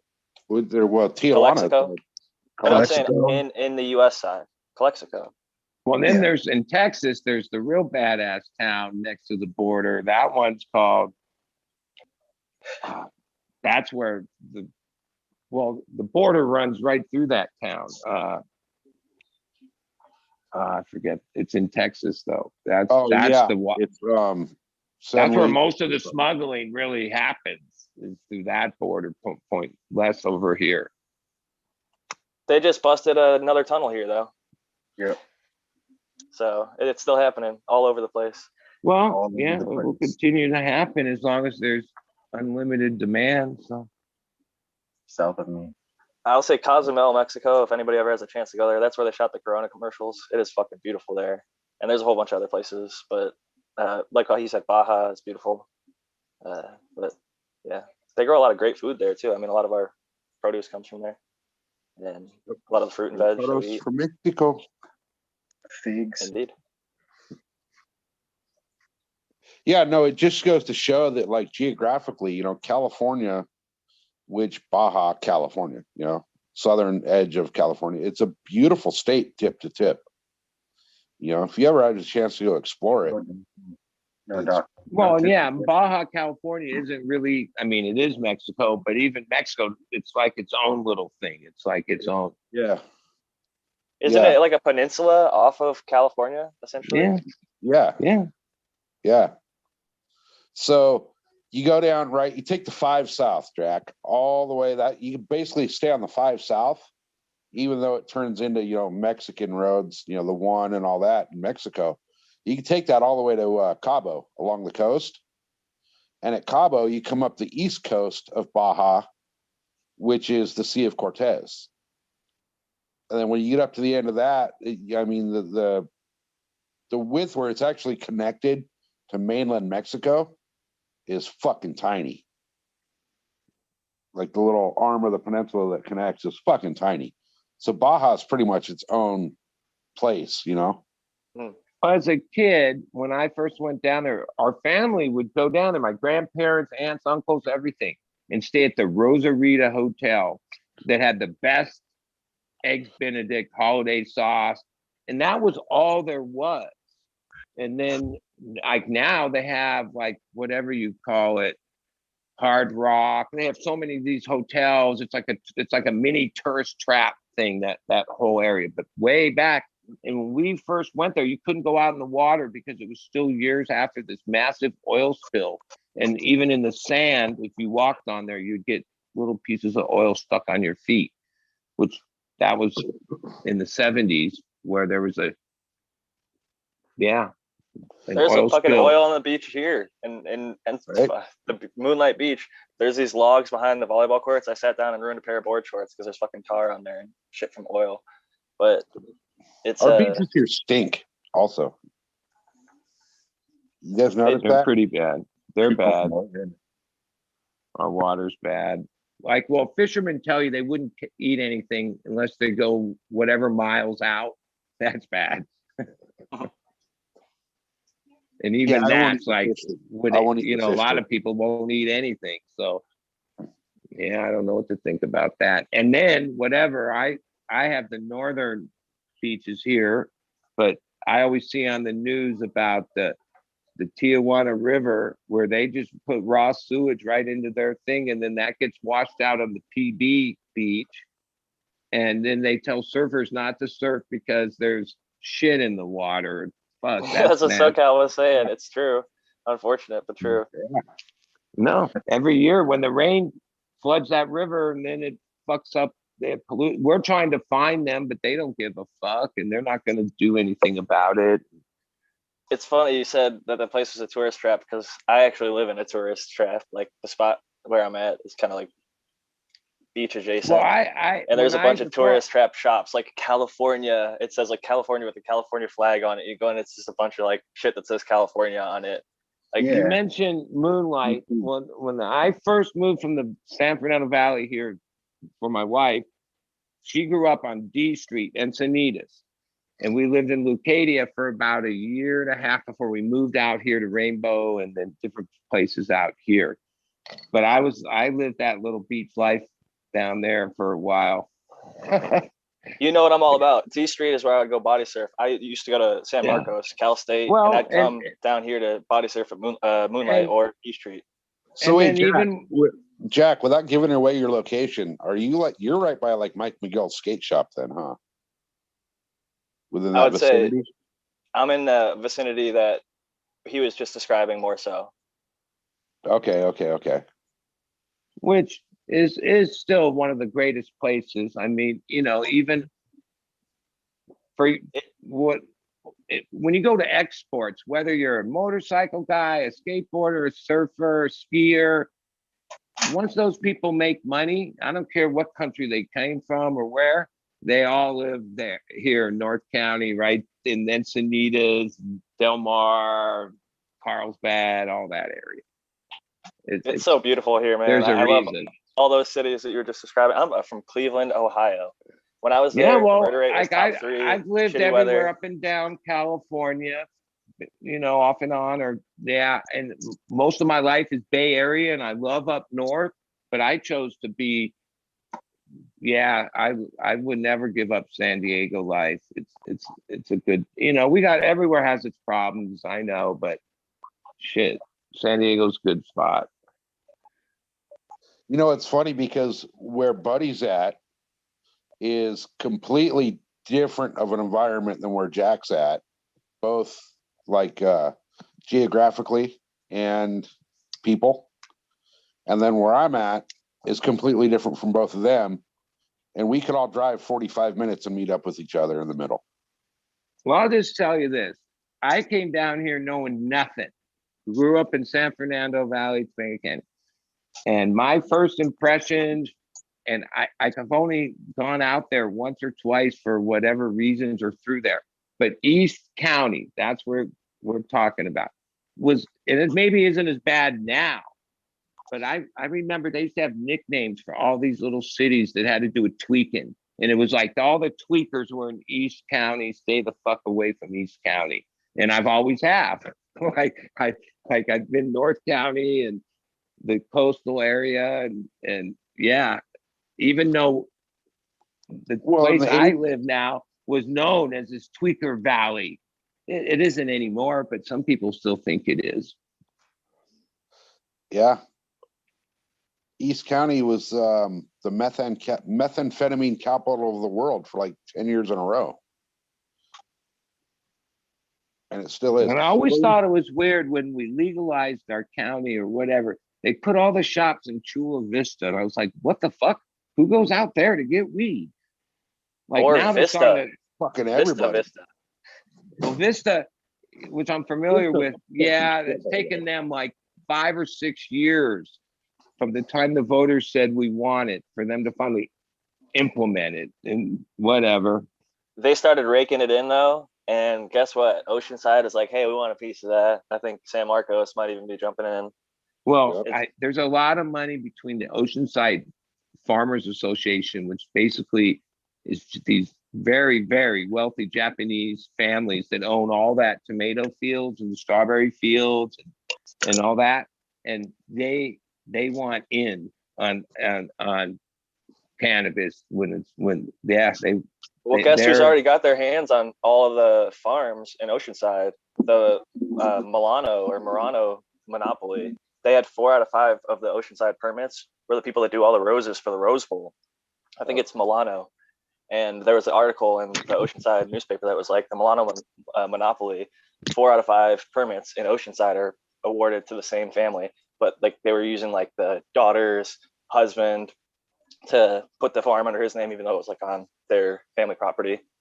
And since that happened, Oceanside was afraid to get sued by 12 people applied. They take all this non-refundable applications and say, hey, only these 5 are going to get it.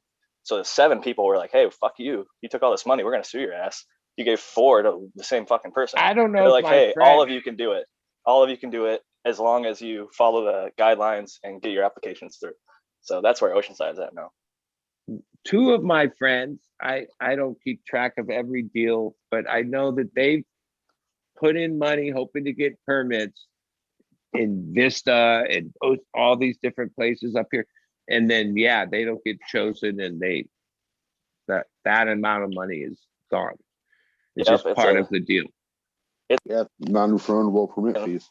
And not only that, you have to own the property that you're gonna do said operation on the entire time while you're waiting for this red tape and operation and shit to be happening. So it is a money burning machine before you can even Well, grow don't plants. forget what is really slows down this in San Diego, not just Camp Pendleton, but the Navy. We're a military place, and the base they don't want to have to deal with cannabis.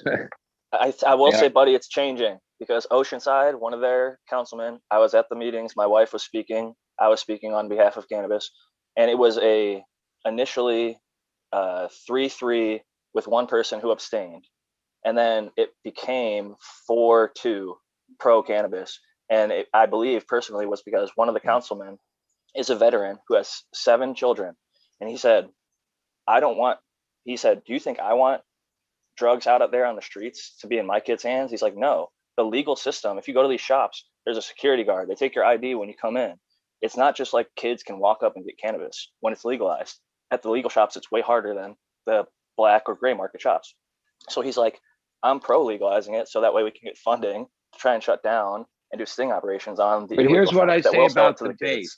And that's They have- not my thought, but that's his thought, and he They supports it from that perspective. they invest a lot into boot camp people, and there is a percentage of people that test dirty for cannabis and other drugs, but cannabis and that. Yep, I know they have influence in some of why our politics are so behind here because I believe Yeah. that 100%. like I'm just saying, I think something- it's changing slowly. something is like most people think, well, yeah, California's legal cannabis, but San Diego, for the most part, we haven't had any of that. There's a It's city to couple. city. Yeah, it's starting to change finally, but I was happy to see But- that though. He was like, I'm a from veteran my too, and he's like, perspective, that's great because like 2 of my people have run very successful delivery services for decades, right? And that's because there's no one else to serve all those people in the area. So, and I know, yeah, there's nothing wrong with that. I think that's the but best model. Delivery Look at service. it though. If you go on Weed Maps and look at Weed Maps for San Diego County, there's fucking 700 delivery services out there now. You know, Well, there's a lot, but it's Whoa, like whoa, whoa, anything. whoa, hold on. Reputation. We gotta speaks. find out. We gotta find out Who is Oh, here selling we autos? go. who has the autos, though. Who has the autos, man? We That's gotta a major find one. that out. that's the guy major. We need to find the autos. That's all the major ones. He won't even Yeah. come to California until they got I the am autos. sure that there's plenty It's not of what I autos want. It's what the people want. It's what the people inside want, man. Mylar bags because no one has to say it's an auto. They just have to call it its name to sell it. No one sells it as an auto. No one If it grows an looks- auto to sell it, though. They It's do. just biomass They filler. do. A lot of people do actually. No, I don't know. I have like 5 or 6 of these little things and they look pretty fucking tasty. I know from last year, they won't have the legs or they won't be that stony, but they look and smell pretty fucking good. And I haven't done anything but give them water for 2 months. Yeah, buddy. Nice tray, Eagle. Hey guys, I gotta jump out early tonight too, so I appreciate the conversation, hanging out and all that. Yo, Smiley. Team Blue Line Pie, buddy. Team Blue Line Pie. Oh yeah. Appreciate it, guys. Have a Cheers, great night, Smiley. Smiley. Thank you Cheers. for- Night, brother. brother. Have a good one, dude. All right, Major, it's time for you to take over the show because us California guys have talked way fucking too much. Oh, especially yeah? me. Mm. All right, let's talk about lunar light levels. Oh, what the hell? How the moon affects the plants, huh? How about Well, that? this week has been gnarly, man. That was some crazy moon action. What was it, a week ago when it got fucking eclipsed and purple with red and all that? It was a red. It was Like a fire- Pink red blood moon or something weird. No, it was a blood flower blood moon. Lips. What do you think, Major, about the light Didn't levels? see in the- shit of it. Well, of course, Well, it has no The actual influence, right? history of that, when I Googled it, it had to do with farmers planting crops around it. I mean, that's basically most moons have some correlation to agriculture. It's like a timeline thing. Like I planted my strawberry daiquiri coincidentally at the strawberry moon in the Native American time, and I got 100% germination on that particular one. And I started popping all my seeds at full moons because of that, just in case. To verify that, juju.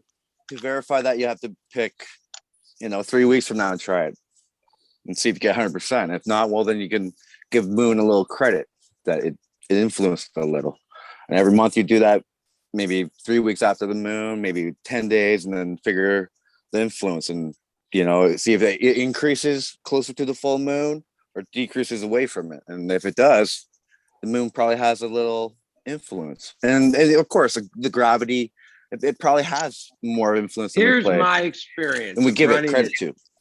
An indoor thing for a long time. In the last decade, under complete controlled temperature, humidity, it never changes, no matter what happens outside. Outside still has a factor. I'm not smart enough to correlate. I never keep notes, but I always like the winter. The winter inside outperforms other times of the year. True enough. Even though it's the same. Like just because it's cold outside, it doesn't mean my rooms are cold. You think the AC unit somehow is running more efficient, that even though the gauge says 25, it might be only 24? Or 100%. You might think that the room is one temperature, but in the wintertime, it's just going to be colder than in the summertime. I don't care how good your AC is. Back to what we're talking about, I still think that the moon in these cycles, which they don't care about walls, like that kind of energy doesn't care about walls, like magnetic forces and that. Like, I don't know, but there's probably, if you got into the science, you could prove that there is some. One thing that's interesting is the moon cycle isn't affecting the tide. The distance of the moon to the earth is really what affects its tide pool. The moon phases aren't directly allocated with tides. Tides change. And then how's that folklore been passed on forever? Because I've always thought that the tides were somehow connected to the moon. I thought that for a long time too, but I have a tide calendar right over here. And it changes. Well, I've heard what you're saying is actually true. But like I say, like not only in cannabis, but like in life, like we pass on things that aren't true. Like the Mandela effect. People think that Nelson Mandela died, right? And he didn't die. He went to prison for a little while. Well, I think talk about the guy in Africa. He didn't go for a little while. They had him in there for like 20 fucking years.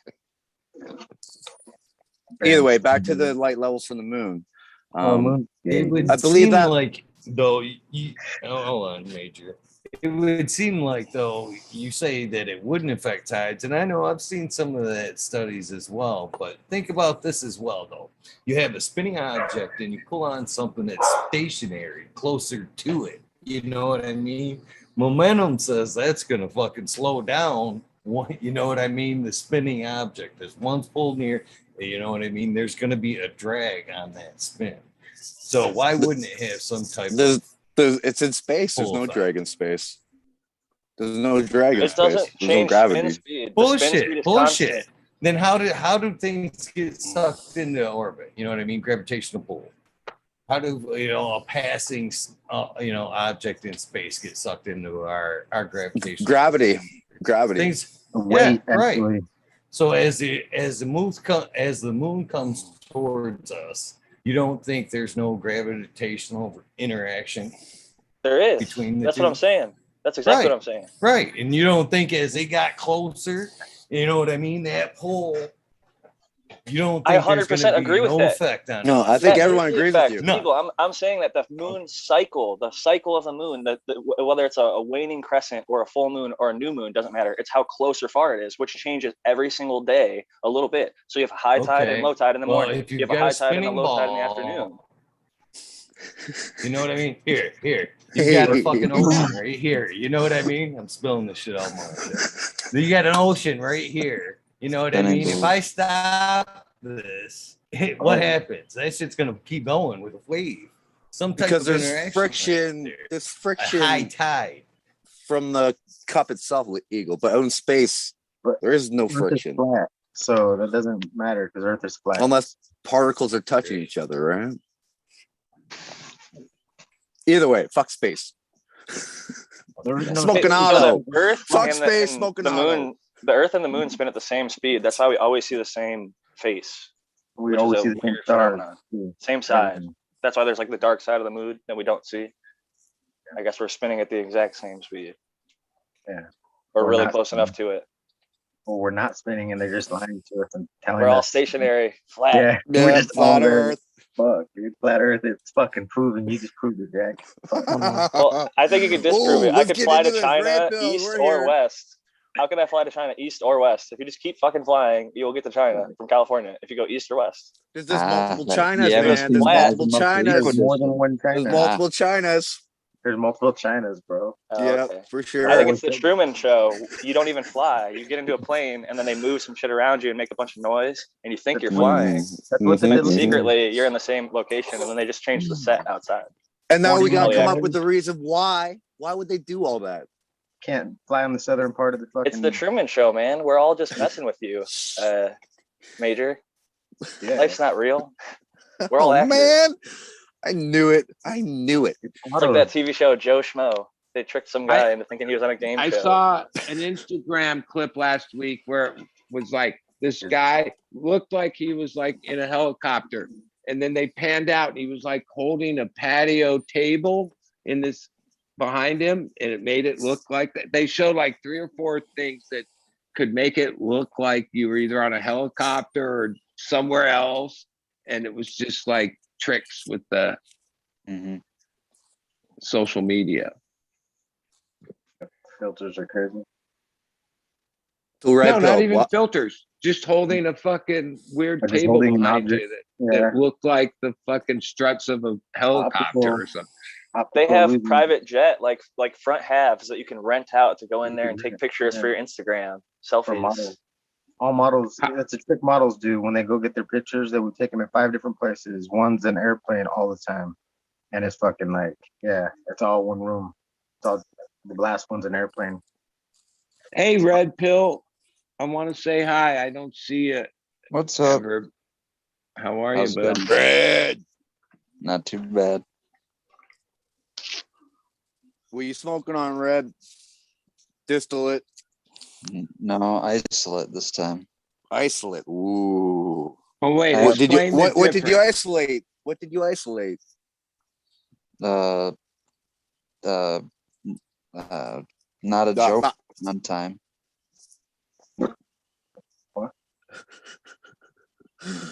And what temperature range is that? What in Fahrenheit or Celsius, preferably? Are you isolating that at Methylanthrenoate's 25 Celsius. 69?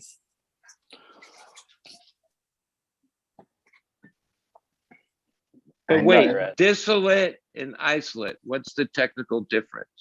I don't know. Once distilled. Yeah, but one is THCA, and that's in a crystalline form, and THC decarboxylated, that's in an oil form. Well, You wait. get So THC. distillate would be everything, and then the isolate would just be THCA. Well, no, distillate is THC, and then isolate is just THCA or CBD. But the technical form of doing it is the same. It's just what you're getting. No. One is like a crystallization, and one is a distillation. So But they both use steam or no? I don't No. know. Okay. No. One uses a solvent. yeah, both of them. Okay. I mean, you can start with Well- a solvent to do both of them. And technically, you could say CO2 is a solvent, but that's not the way I would describe it. But right. It's Technically, more like a everything's pressure solvent. thing.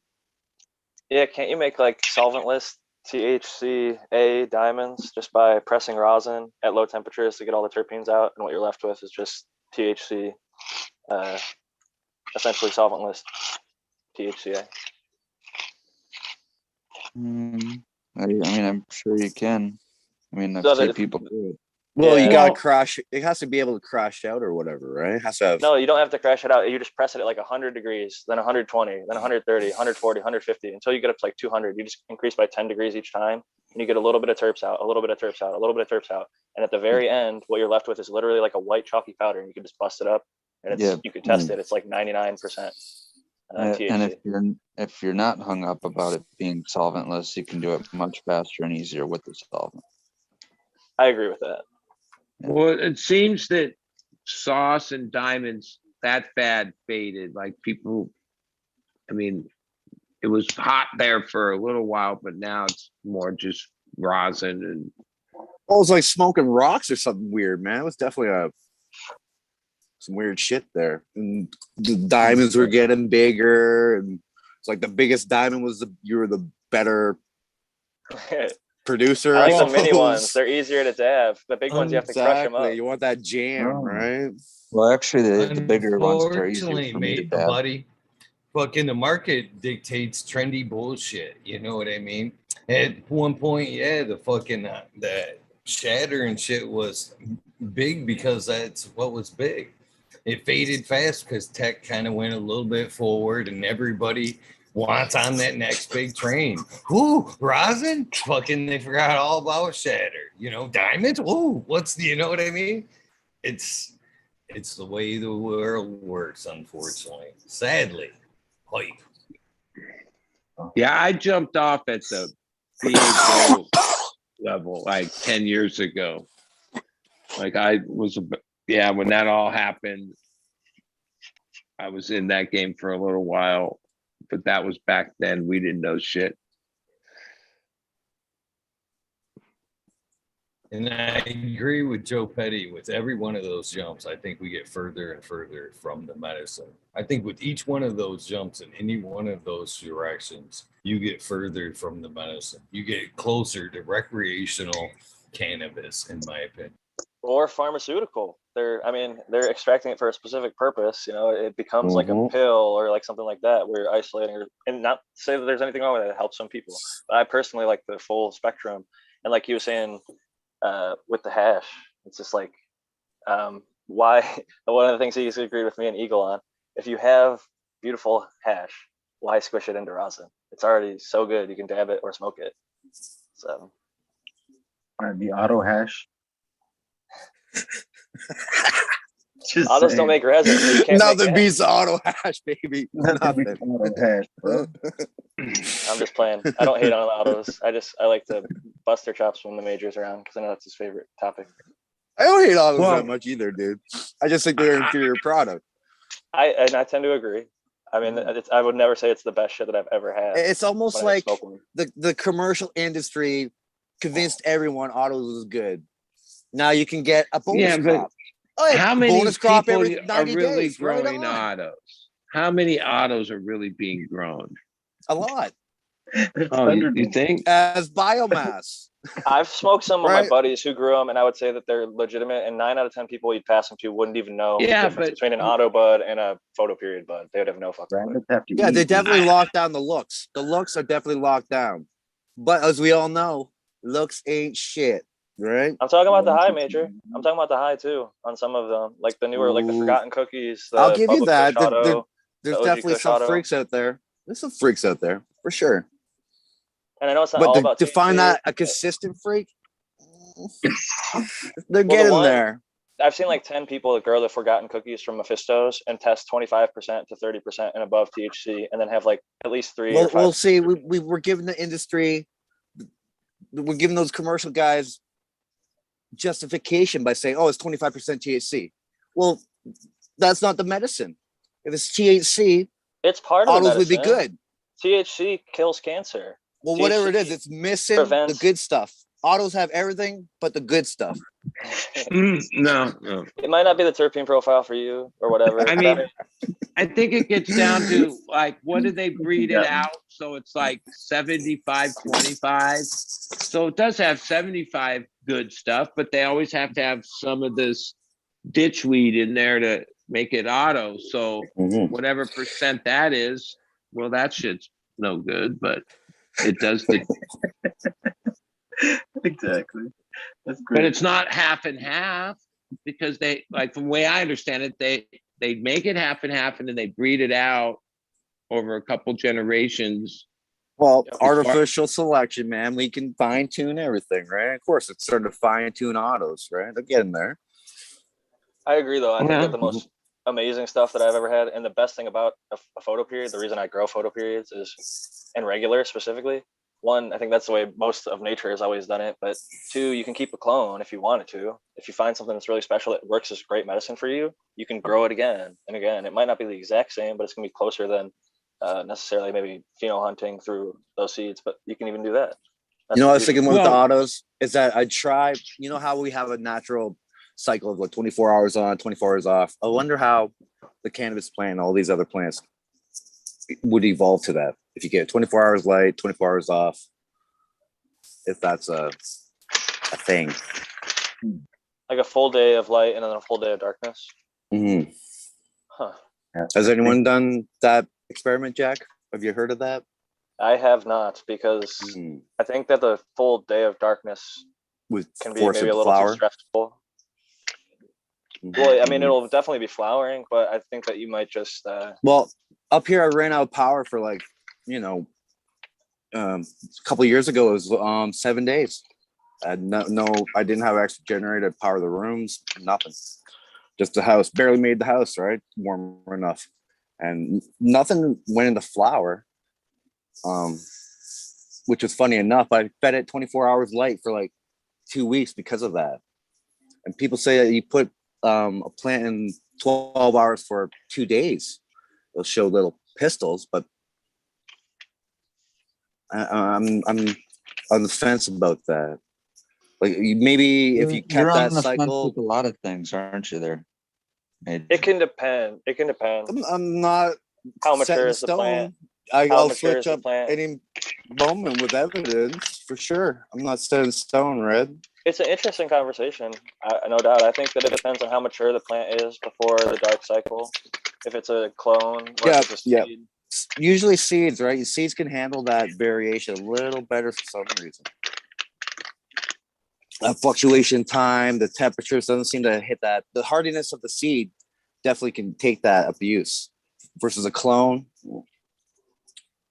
What do you got, buddy? What are we looking at? It's a little I was fuzzy. showing these autos that I've been growing from that James Loud gave me a couple years ago. What are they called? Dancing Bear, Bear's Choice, and Watermelon autos, along with a bunch of, these were all the gelato crosses from, I guess, 3 years ago. You gotta run But those? I've run most of those. Yeah. Nice. You Some got of that these, like loud lemon? You got that loud lemon from him by any chance? well, the one that I have is called Super Lemon Haze Amnesia. But no, these are like sour apple gelato, runch gelato, star dog gelato, I do like the GMO runs. gelato, sunset sherbet gelato, which some of these, when I got them, they weren't actual wait, this one is actually called dark sunset. Like sunset sherbet gelato, that one became his dark sunset. And I forget the name. So a couple of these made it further than just that name. They got marketed under a different name. But that was a couple years ago. But I still have seeds in here. If you want some Greenfingers. Oh shit. They're all bomb. Auto's green. Greenfinger auto. I'll run anything. Fuck. Shit, I got so many seeds, it'll take 2 I gotta use lifetimes. my hanger seed. Keep forgetting every time. What were those seeds you were showing earlier, Greenfingers? You showed a couple of fucking nice vials. Look like couple. Look like 100 pack in each. That's what it looked like. Something like that. This pack. I got this. Yeah, there were tubes in the box. Then I got the box. What's in the box? What's in the box? Yeah, there you go. That's what you were showing. I still gotta fill that middle one up. Let's see. I'm gonna steal their packaging idea. Fucking stealing everybody else's packaging ideas. The best ones. Combining them all. Well, just remember, they're gonna say, "What's the cheapest one?" I'm gonna say all of them. So the one I don't know nothing about. Shit. The autos. Well, Greenfingers, the last you DM'd me, I've been waiting for you to send me an address. That I was know, about the fucking- grape ape, but I'd gladly send you a whole array of seeds. I have lots of them, hundreds of packs from all these different people that are reputable, and I'm glad to share them with you. Hey, thank you. I'll hit you up with that address. I got packaging finally. So I got an Even all address. these seeds Smiley sent me, like 5, 6 varieties. The containers, not the little plastic, it's the bigger size, and they're full. I didn't count them, but I think he sent like 30 or more in each one. So, and that's how a lot of these aren't the 10 packs. They're the like full, fill the thing up. So that's why there's extras. Oh What you got going on, Eagle? yeah. Seeds, right? Seeds, yeah, I'm sifting seeds again Oh. tonight. I could I'm sifting through some Columbiums tonight, man. I fucking spilled my coffee on the fucking tray when I was fucking swirling that bitch. I had to fucking hurry up and sop my tray up and put them in the fucking paper towel to fucking dry them bitches off right quick. I keep Coffee tossing them, give them a inoculation. little toss. Did you hit up So- Joel Coffee from water. North Star about the Not Columbia? yet. I got to though, because this is just one, and I'm halfway through this sift, and there's got to be a couple thousand beans there, right there, easy. And then some went under the fucking paper towel when I threw them in there, and I got a tray full here, and I got another. I think there's 2 more of these fuckers that have to be sifted through that are all Columbium. What if F2s. hypothetically you hit him up and he's like, "Hey, I'm not cool with those being let out. You gonna wash the rest of the bud or something, or are you just gonna keep sifting it?" No, I'm gonna still sift them all. Fuck, I mean, worst comes to worst, I'll throw fucking a field out. Someday, no fucking knows. Oklahoma. Here we go. Yeah, there you go, right there. My question is, how are you able to just make those seeds and not have seeds get everywhere else? Oh, they Oh, no, did. not everywhere else. They did, buddy. They did. I'm not gonna lie to you. That fucking Columbium male, I got a Columbium 6-shooter. I got a Columbium. I got Okay. a fucking Columbium Jack Skellington. Yeah, unfortunately, he's that's that why fucking dude. I've only grown a male until I can identify it. And my whole life, as soon as I can tell, cut that fucker and burn it or throw it away. And now Oh, he was a keeper had male. a couple weird He was- accidental Hermie things over my life, but I'm definitely afraid of males, and I would never attempt, even if it was like, oh, just this room or just this tent, because I know that shit spreads easy, fast everywhere. Oh yeah, it did too. And the initial one there, I had one there that I had 2 Columbian males, and this round of seeds isn't from that male, but I had 1 or 2 that I was keeping under 24-hour light, and then I had a power outage, and they never dipped under the 18.6 there, you know what I mean? But there was a hiccup in the light schedule, just enough to set one of those males off. And I didn't notice it. He threw some pollen early on in the room, and that shit fucking blew all around. But then again, when I threw the Skellington, the Jack Skellington DOA cross there, Columbia male, that dude just fucking threw pollen. I mean, literally threw pollen everywhere. I mean, just regurgitated I mean, that shit, I had no idea one single male. I kicked that fucker the one time. I kind of like walked it over to the Jack Skellington. I just gave it that, and that was like weak. I mean, first real good sign of male fucking pollen sacs, and that was like I would say what 3.5 weeks in when I gave him a good shake. And then fucking I left him in there and he just kept throwing balls and fucking just every time that I fucking like bumped him, I got scared to even get near him or cut the fucker down. I should just let him die out in there. I'm like, man, I ain't even touching that bitch. Just leave him there because the slightest motion would fucking just. You'd have to hurry up, close the tent real quick. Yeah. It sounds like he got you psyched out. He psyched you out. Yeah. He said, I gotta see. I'm ready to take a break from the seas. That's for sure. I do well, still somewhere have in there, that 'cause it can happen anywhere between any two plants. You probably got some fire shit somewhere in there. Have to. Oh, I'm sure. Well, it's got that. Well, the Chilomium's got that UK cheese times the Santa Marta Gold there.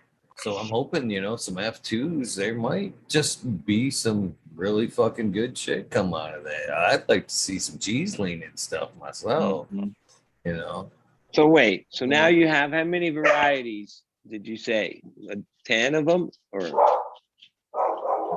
yeah, I would say close like, to. So now you got these seeds, you got to grow those out, like each different I one. volunteer to grow all of them out. I volunteer to grow every single one of those out if he needs. So. Well, that's a hell of a volunteer there. Yeah, indoors, outdoors, every doors, side doors, under doors. Greenfingers, I don't think you had an address, man. I'll send you some fucking seeds. Oh yeah, I just got an address for sure for a while, so. Yeah, where is it? You guys do the opposite. Wait, and you send me to mumbled. us. This is the 6-shooter times Columbia. You right have an here. address. Good, nice Yay or little- Yeah, I'll nay? hit you with it, bud. I was gonna tell you that after. All right. I don't have one, but my mom has one. She said I could use it. Well, so one package. And go I'll through send it 3 very minutes. discreet, and I'll do it in the next day or two once I have an address. Just She phoned the Eagle. She said, dick "Fuck it." pipes on it. she fucking smoking the fucking dick pipe guy.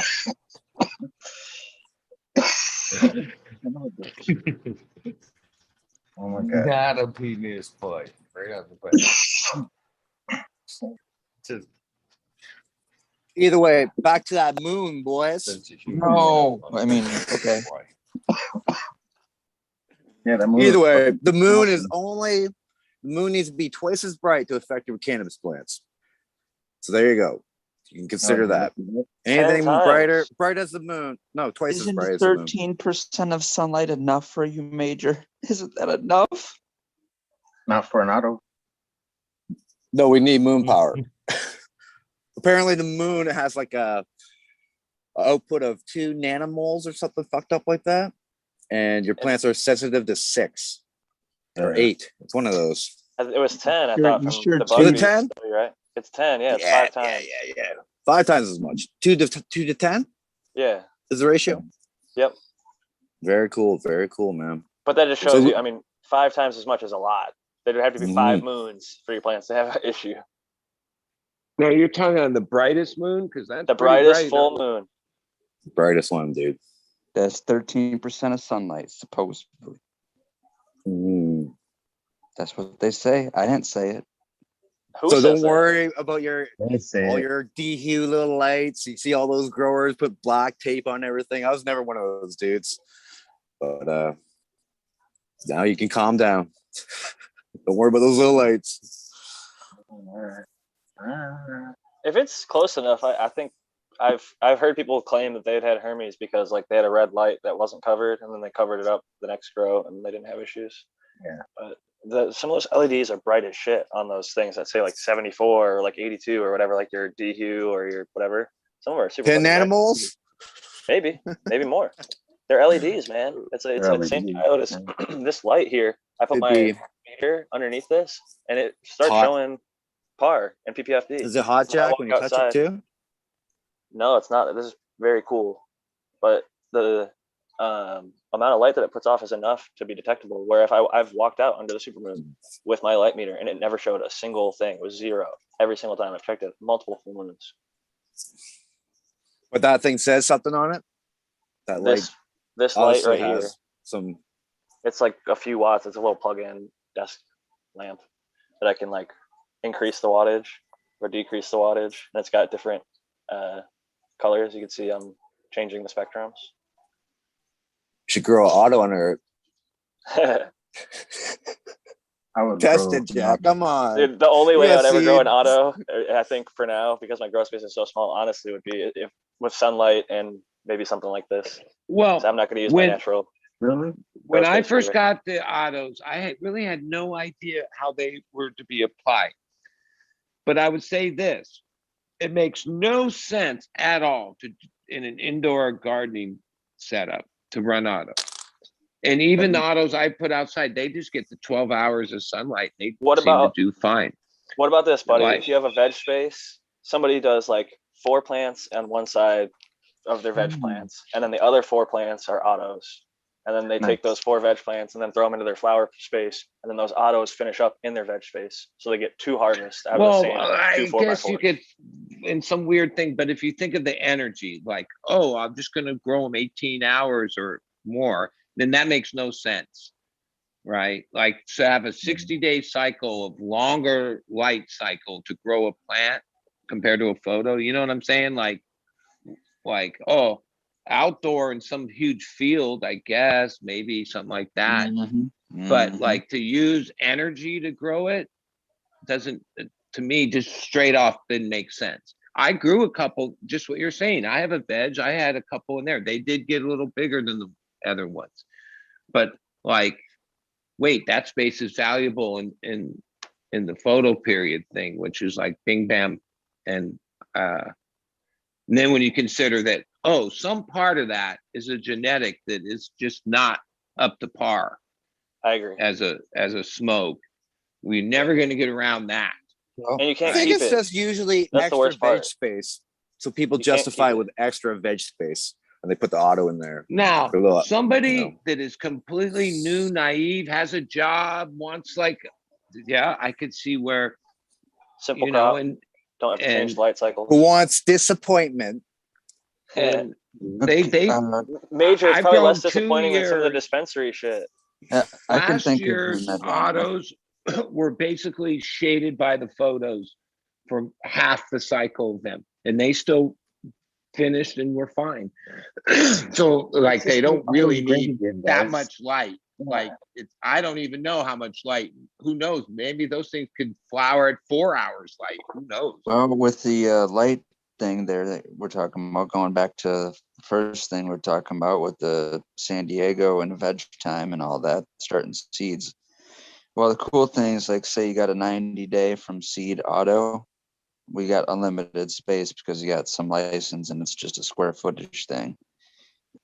What you could do, say you have 90 rows at least, just 90, because it's a 90-day crop. You could start each row one day after another, and obviously after 90 days harvest them every day of the year, 365.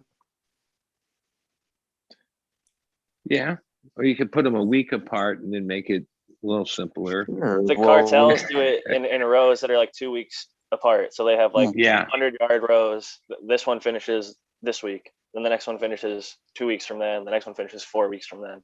And they find them in our national parks and forests throughout California because No, the they're- laws here are so they're minimal. a few miles from my house. And over the years, never seen where they really are except on TV when they catch them.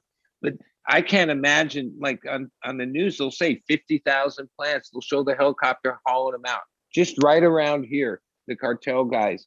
And then, yeah, they nothing stops those. like even when they get caught, it's usually because they were stealing neighbors' water, and Power. even with the Or whatever. cases, it is true.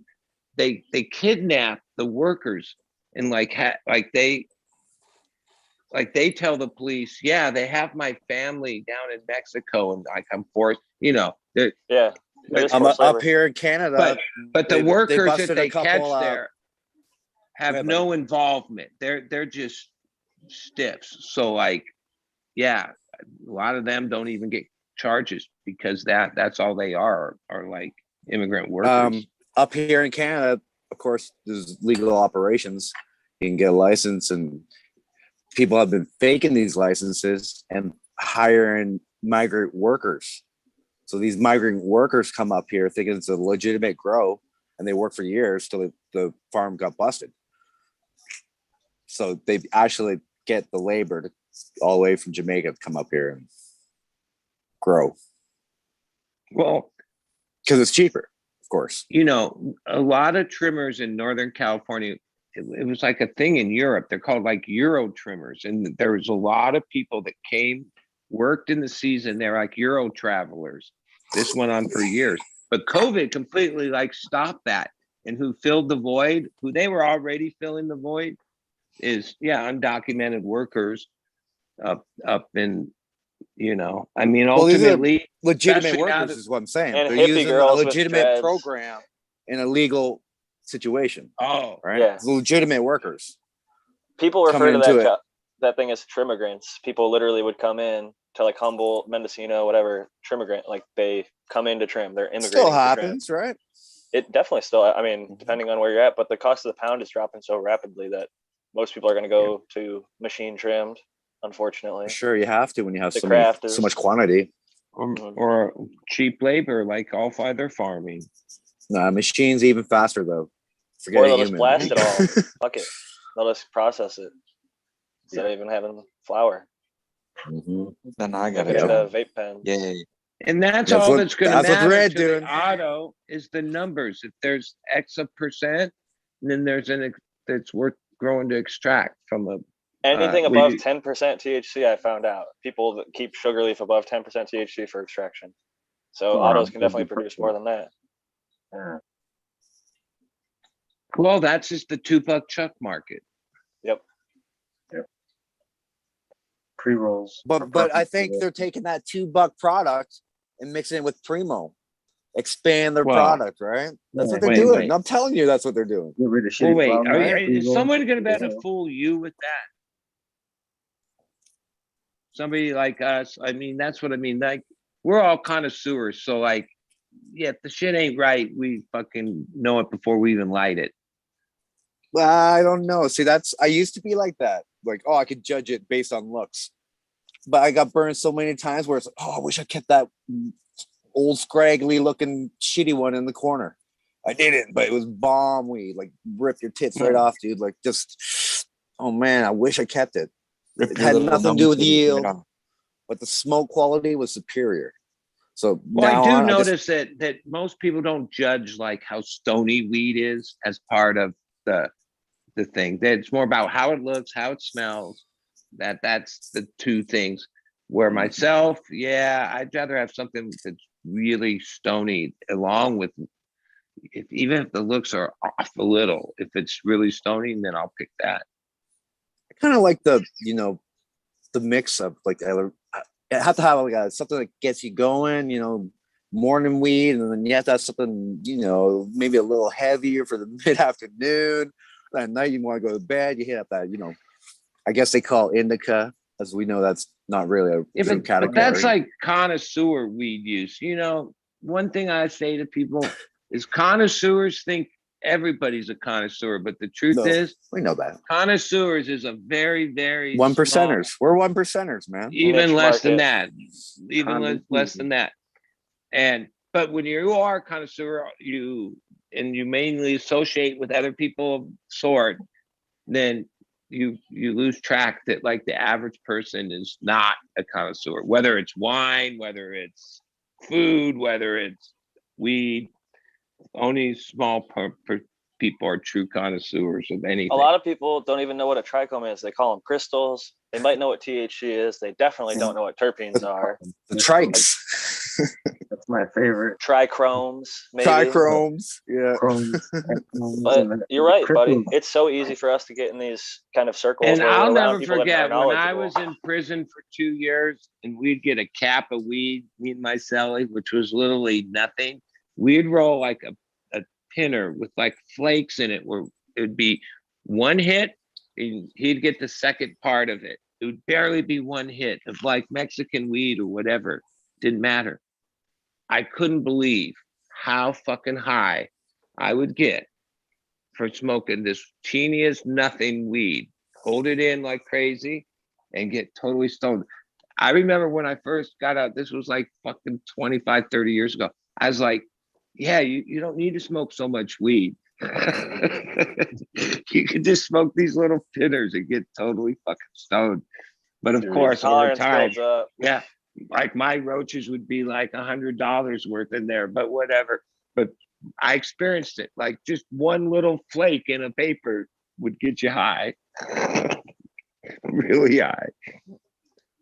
That's I why I think think a lot of we're- people romanticize the old weed being so strong. It's like if it was your first time ever smoking, or if you hadn't smoked that much, and you're thinking, oh, well, the weed in the whatever era was so strong. But I think in some cases it was for sure, like Thai or whatever. But I think some people were maybe inexperienced when they try a certain thing, and then they think it was maybe Yeah, the That's bomb totally of true, the future. Jack. Totally true, man. A lot of people, you talk to a lot of different generations, all the weed was, all that made me, they tell you the fantastic story of how, they've seen the light of the cannabis and then they ate and went to bed. Right? Yep. It was fantastic. And of course, our tolerance is so weak that remember the cigarette. A cigarette used to give us buzzes, right? That first time you smoked a cigarette, you got buzz, a little head buzz. So Hey, I personally, think, I don't mind having a higher tolerance because it's such a beautiful medicine that if you just use a ton of it and you start to not feel as stoned, you have a good indication that your body has been saturated, your endocannabinoid system well, is we can up there. overcome this feeling of, I gotta lay down, I gotta slow it down. We can work through that. Just change the atmosphere and go build a house. Go. Well, I do envy. know? I have my one best friend. He does tolerance breaks. Like some of it's because he's into doing other things, surfing and traveling and shit. But then, yeah, I've never. It's been so long. I know myself. I couldn't say, yeah, I'm going to take like a week or two off. But yeah, that would be the way. Because For me, buddy, it's like insulin. Like I could not survive without it. That's how I feel, at least personally. Like I'm in so much pain when I'm just such a shitty attitude. I feel like terrible. I sleep terribly. I don't. Yeah, eat as that's. much. It affects every aspect of my life in a negative way when I'm not using cannabis. And I know that might sound like addicted or whatever, but personally, it benefits me so much. I have arthritis in my hands and my feet. Like be addicted to love and cannabis, Jackie. Yeah, I'd rather, if I'm going to use one medicine for the rest of my life, it'd be the one that has 0 overdose deaths and has tons and tons of medical benefits that we all know and love. So I have no shame in my daily use. I do understand No, intolerance breaks to get I'm more of talking a. about just getting that high. Like, Yeah. if you smoke every day, yeah, it's a different type of thing. And if you, do take a break, there's like effects that people say are so common, like munchies. I don't know. Weed doesn't give me that. I mean, maybe when I was a kid a couple times. Buddy, you just said you opened up your cultivar selection, right? Before that, you're only running four strains, right? I think you need you got to do what I'm doing. You got to find those strains that give you the munchies, that make you sleepy, that make you horny, that make you whatever. You got to find those cultivars and that's those more in special your notes. head. Yeah, is it? Is it think. that makes you hungry? Well, this one made me hungry. Well, I'm hungry when I'm hungry, and also I'm 60 years old, so like things change a little, I'll give you that, buddy. But I stay stoned. Like I get up in the morning and have coffee, usually about half a cup in, and then I roll a joint and have a second cup of coffee and Oh, I'm sure smoke we joint all smoke day weed long. in the morning. I'm sure all of us do. Right. Well, I then, presume. I'll say this, buddy. We all have a different reason for using it, and I couldn't take tolerance breaks because my mental health, on top of all the other physical things I described, would decline. Definitely. I can relate to that. I get really moody if I don't smoke. I can tell you that. I come, like you said, Jack. Like I smoked auto. Even the couple times I seriously tried to quit cigarettes, that was the thing. I got so fucking irritable. Like it wasn't necessarily like jonesing for a cigarette. It was like that I was like super Snappy, fucking right? irritable. Really snappy. Yeah. One thing that's tough about cigarettes is that when you quit, people like can't even back out of their driveway because the way that nicotine, there's things in our brain called nicotinic receptors, just like we have endocannabinoid system.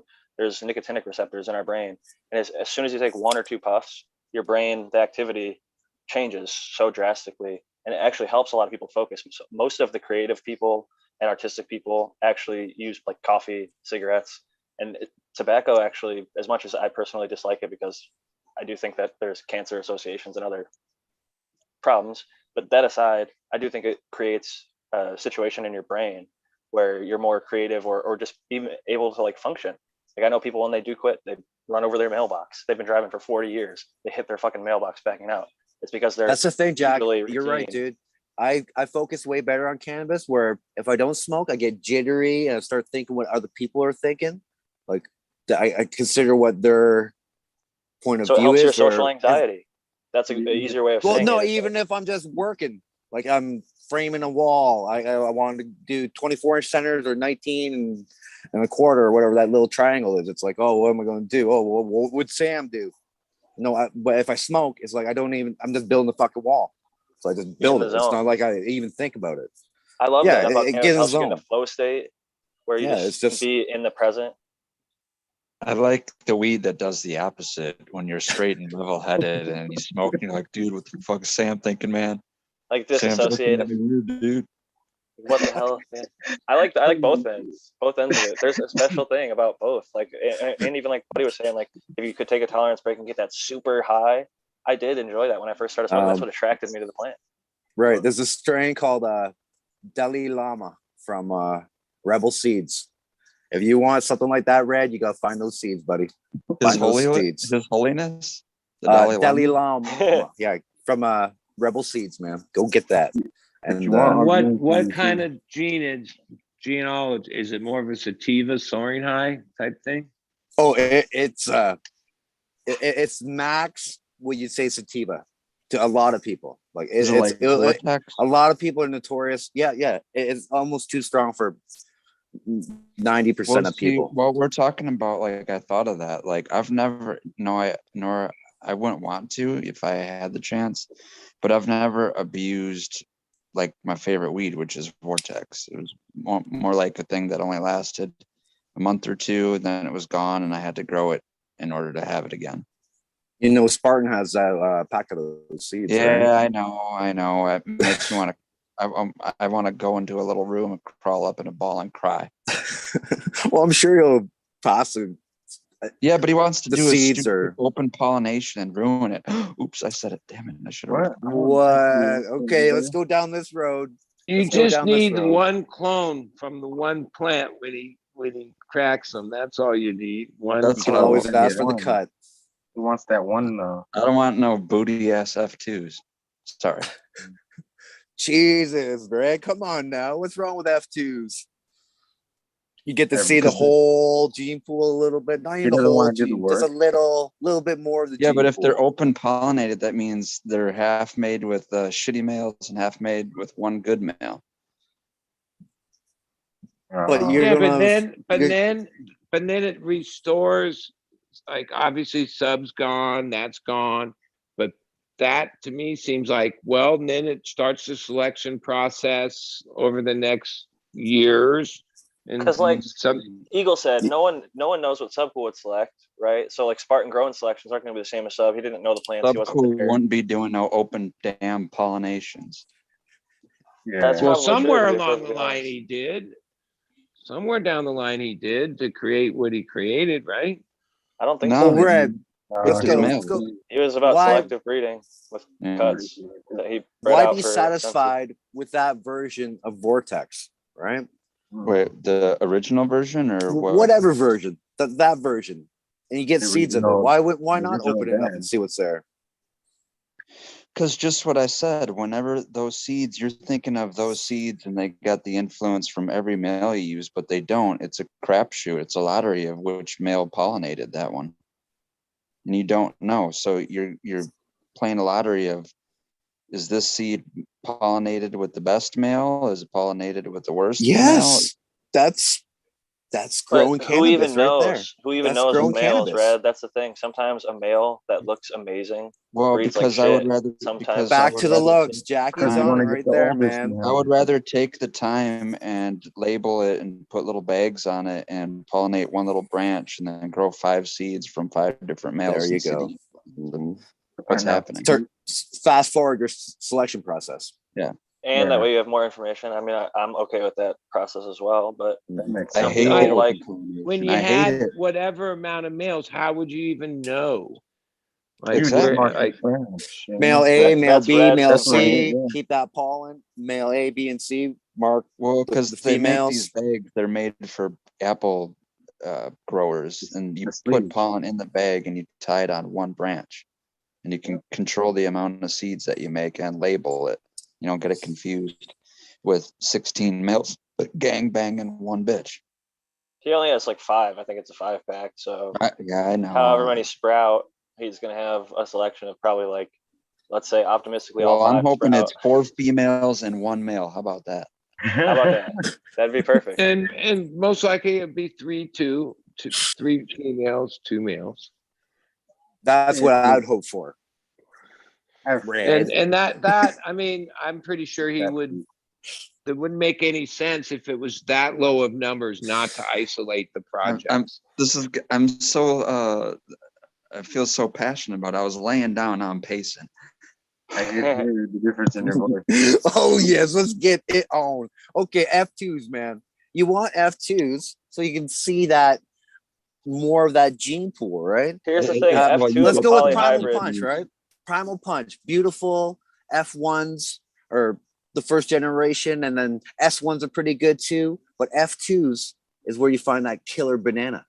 And if you didn't do the F2s aren't even a F2s, real F2, it's a V2. so whatever, who cares? He I'm used 2 not different hung parents. up on that. We should I'm care. cool with that. I'm cool Yeah, with that. you did use So it's it. not an Whatever, F2. So, I'm so always- saying it's an F2 when it's not an F2 is just misleading at best. You know, like the reason that his F2s are good isn't because it's an F2. It's because he used different parents. The banana that you're talking about comes from the parent that he used that was more banana Yeah, than the for one sure. that he used in the first That's cool. generation. I'm okay So with that though. Call it I'm not hung up on 2.0. names. Okay, Yeah, no, well, I the agree. version 2.0 was fantastic. Opened it Well, up. F2, I was just even And now getting into I'm that. about to is do the misuse. F3s. Now I'm about to do F3s. I kept the banana, number 4, Hmm. the banana, and I crossed it with the open male pollination from the F2s or V2s. And now I get to see how much banana has influenced that particular progeny of seeds. If it's really even considered an F1, honestly, it's a polyhybrid. Well, whatever. Who cares? Either way, we're Yeah. dealing with genetics that are stable. You take any genetic, it doesn't It's matter. fun. We're just having fun. That's it's all that good. matters. Yeah, shit. You see what comes out. Yeah. If there's good shit on the other end, keep going that way. And if there's not good shit on that end, then fucking change direction, right? Hey, yeah. out of these new ones I got going, I don't even think she released them yet. But it's strawberry, banana, Crockett cut, crossed into white truffle, and it's about maybe 2 weeks from being White done. truffle. Yeah, with That's, the strawberry banana smell. It's only almost done, but I ran a bunch of this gear for a breeder that is going to be releasing them. They're all crossed into the strawberry banana, but I have 6 varieties going, almost done, and the one that looks really hot is this white truffle one. Smells Who's the crazy. breeder? Modern Epigenics, Brianna. Remember Michael Yeah, Hinden, the guy I that got got that murdered? truffle her breath husband? going. It's peanut butter breath and Gorilla Glue. That must be the truffle breath, or is that just peanut butter breath and something, right, buddy? Well, there was a guy on a show, maybe Future Cat, that is this clone seller that I guess gets $10,000 a cut, or I forget the guy's name. But white truffle was one of his strains that at some point he was selling for some ridiculous price. Fresh Coast I don't know. Seeds.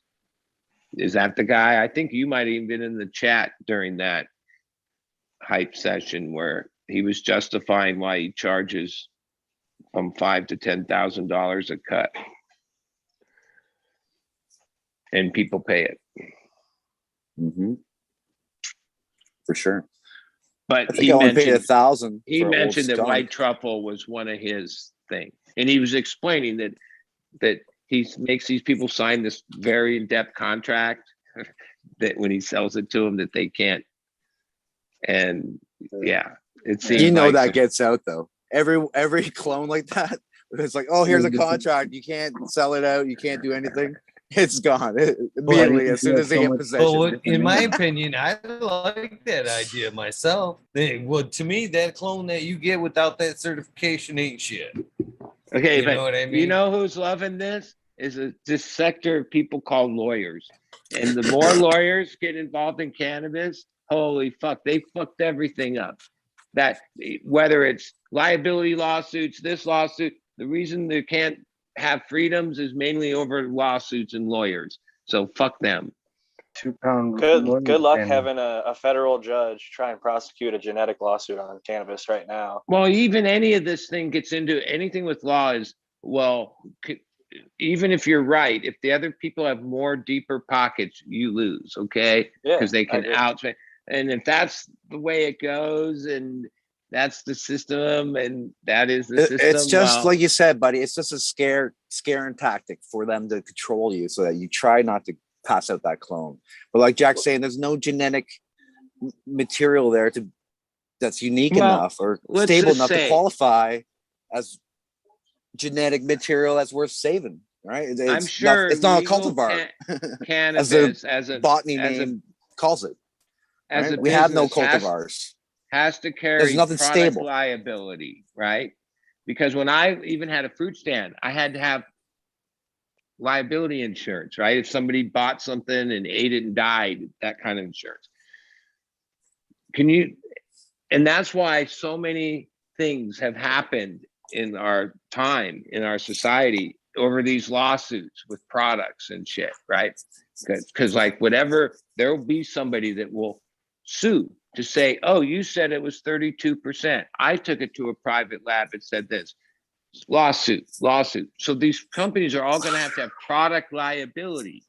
Well, can you imagine what product liability is going to be on cannabis?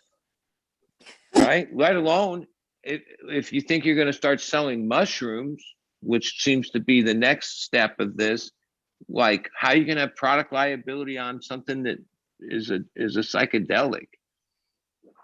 Because product liability is part of the game too, you know, like having cannabis that insurance. Is a psychedelic, technically.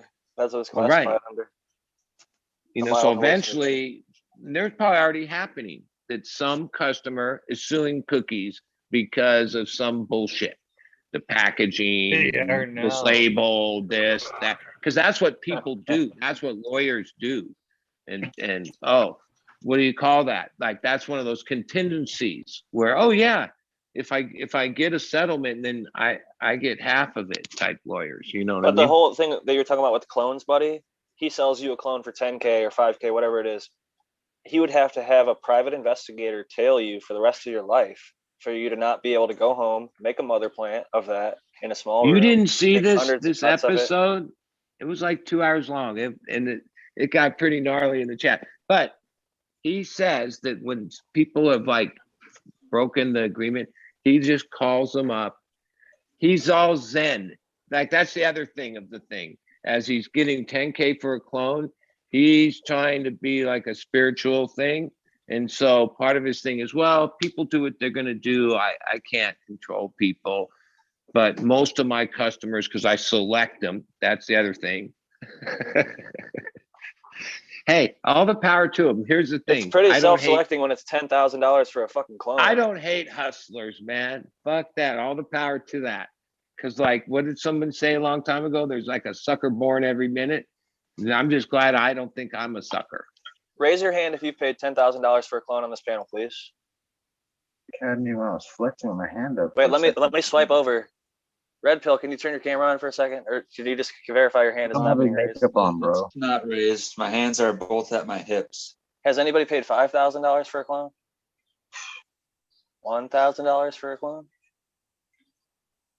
I 500? don't even What's the think most I've anybody's paid for a clone? $20. 15. Okay, Yeah, I've 20, never 15. paid except a couple years ago. There's this nursery in this area, right? And they had a flyer at the hydro store, and I forget why I bought, but about 5 of 4 different kinds. Ghost OG, this kind, I forget the kind. They were all like, I don't know. I was always like, wow, this is the pheno you chose? Like, what the fuck? What is this shit?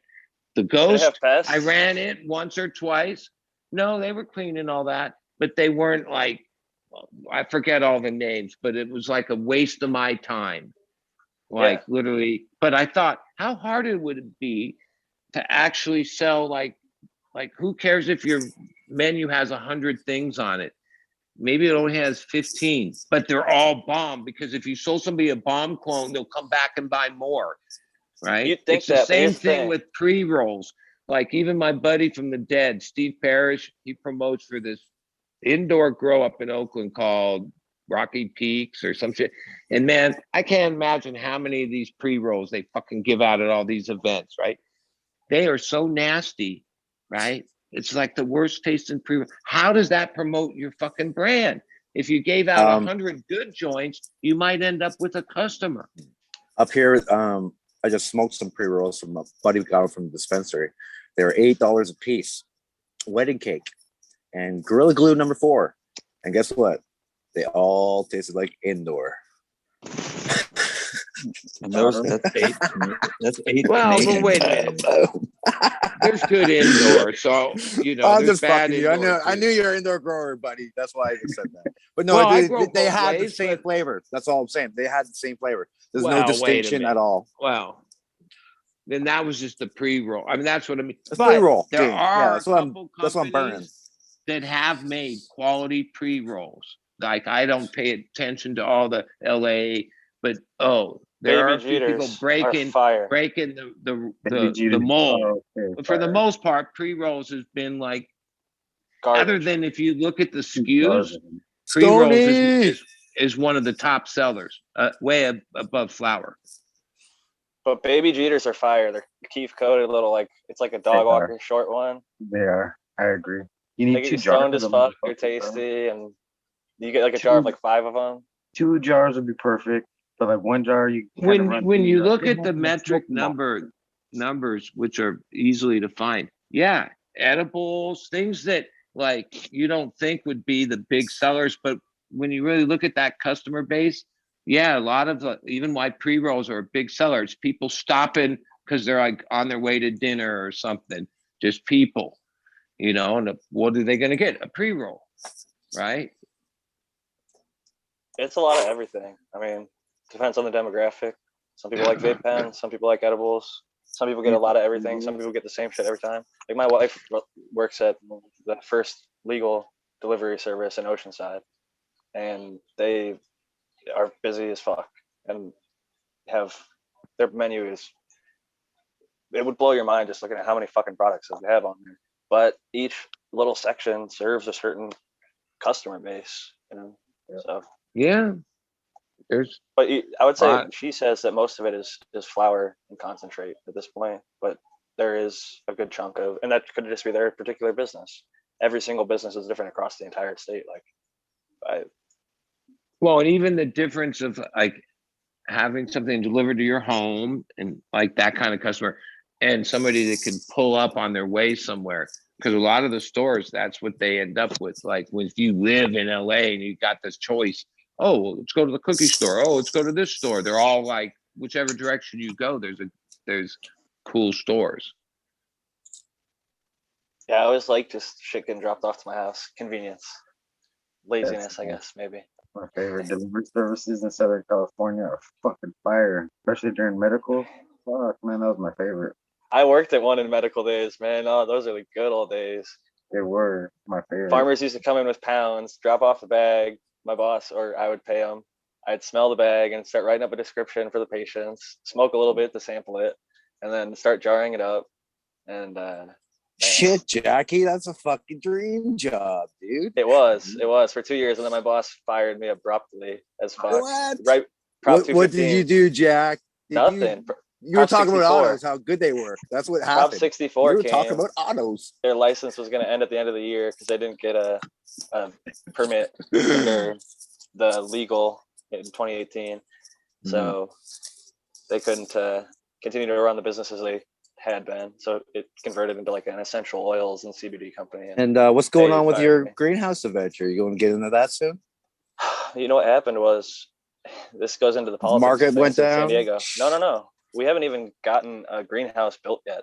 The farm that the individual who's trying to contract me to work there, and at this point, I'd probably just consult. I don't know if I'm going to be doing anything full time, to be perfectly honest. But they had a situation where the city says you need to have a driveway that can hold the weight of our fire truck. Because if, for example, your greenhouse catches on fire, if you have lighting, you have to be able to come up there and spray water and put the fire out. Makes sense. Okay. So they said it needs to be, I want to say 70,000 pounds rated. Cool. They set up the driveway, repave everything, get a 70,000 or like 80,000 pound just to be safe. And guess what? In the process of doing that, city doesn't let him know that, guess what? We're getting a new fire truck and it's actually like 95,000 pounds. He's got to redo the whole fucking driveway. And then he's got to, lay the power in. It's just a bunch of red tape. And this is a person's passion project. It's not like his main business. So It sounds like it's in a rich neighborhood. not necessarily. It's actually in kind of like agricultural land, Oceanside. Agriculture, okay. Yeah, but the Oceanside price is per military. acre is pretty high just because of Well, where San it's at. Diego compared to the world is extreme. Everything here is extremely expensive. If you can afford the land that he's on, you're doing very well. And I mean, his business outside of cannabis space is very successful, so he can afford to own this farm. He grows other things. He has fruit trees he has a full orchard on the front end of the farm. So it's not like a sunk cost. Like he's renovated the home that's on the property and he's prepping all the other stuff. So it's just a work in progress, slow and steady. Right on, Jack. Right on, dude. I think by the time it's set up, to be honest, it might who knows with federal and if import, export, like let's say Oregon just gets the ability to export to California. That just changes everything. They grow so much fucking cannabis up there. The costs, the way that you'd have to grow and market and come at things from a business. I personally, the most fun I have is fucking growing a little bit for myself at home. Like you get to pick what you grow every time. You have total control over everything. You're not answering to anybody. There's no fucking, you're not worried about big dollars. And I have total confidence that I'll be able to see this ship through. A bunch of my friends and close people on my panel have done this. Like I'm seeing Aaron the Grower is doing it now in Oklahoma. Brandon Russ is doing it now in Oklahoma. And I've got experience doing some greenhouse work here in San Diego, much smaller scale, but I understand the plant well enough. And with the funding we'll be able to have, we can do much more extensive soil testing. There's plenty of properties with greenhouses and stuff, just not down there by the coast. You just got it. You have to be permitted though, buddy. The thing is so fucking so much red tape, and the permit is on that lot in particular. Well, okay, if you go that way, but like I'm just saying that's how it is in Oceanside. Not for me if personally. it was daytime right now, and I could show you with binoculars, I could show you like 6 plots that every year these neighbors, and these are just people. They're not very big, but they're enough. Like that's the thing. Like, oh, if you want to just be yourself, then you have to like size it to like according to I could never lower afford level. Ever afford a legal THC license in California right now. It's ridiculous. Oh, that's I would have to do I mean. the hemp. The hemp side of things is a lot more.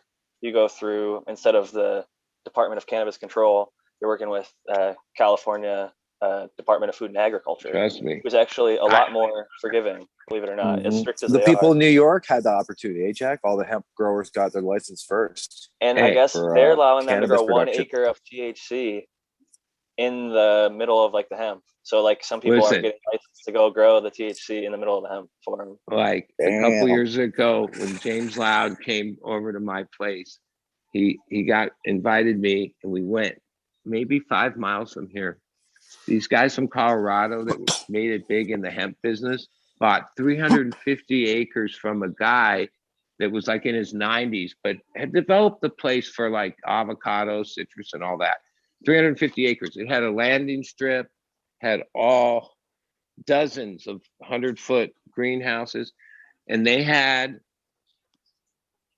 what you just said, the hemp license, right? And had fields. They had 100 acre plot of hemp that looked just like fucking the greatest bud ever. They had 2 of those 100-foot things were stacked from the year before crop to the ceiling, 100 feet, because they weren't growing it for CBD, anything. It was a bulk seed operation. And they had like these few genetics. And they basically said that almost 50% of their sales of bulk seeds of these were high CBD varieties, were being bought from international customers, mainly China and Asian countries. Huh. But this was a couple of years ago. That whole thing has crashed, crumbled, meaning the price, the demand. But yeah, they had it. It was the most beautiful thing I ever seen. And they had been there going on 2.5 years. The Department of Agriculture had never come. And I was thinking, well, how do the cops not fucking bust this field of weed and even know the difference, right? They And can't that tell. be- If there's 0.3 Trust me. THC or if there's 1%, the cops don't have a sensitive enough device to detect I mean, it. It just says I yes or saw no. that through internet, but then when I saw it with my own eyes, I was like, fuck, this looks like 100 acres of fucking weed, killer weed, the fucking huge plants of buds, smells, everything. Yeah. I don't know how you tell the difference, but That's why But there's yeah. a market for the triploidism. The triploid's coming, man. Just for those hemp fields. I forget the numbers, but in bulk, they sell it by kilos of seeds. But yeah, they were getting, like, the value of those seeds were pretty damn high. Some people That buy was it a to few eat years ago. Hemp Well, seed's that was the extremely first healthy. time, like at dead show parking lots, and there'd be people, there would be these, they were actually Hare Krishners that used to try to infringe, but they'd have bowls of hemp seed, kind of like sunflower seed, and they would have these little cups and they would try to give it to you and then give you some paperwork or some recruitment shit. But yeah, they used to give away hemp seed.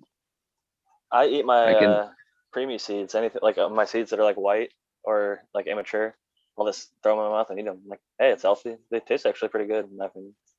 Yeah, I buy the shelled ones or the shucked one. They're cut in half from fucking the store for my yogurt. It's good protein. It's Oh, great really? for you. I mean, there's so much benefit to this plant. Like like every single little piece down to the root.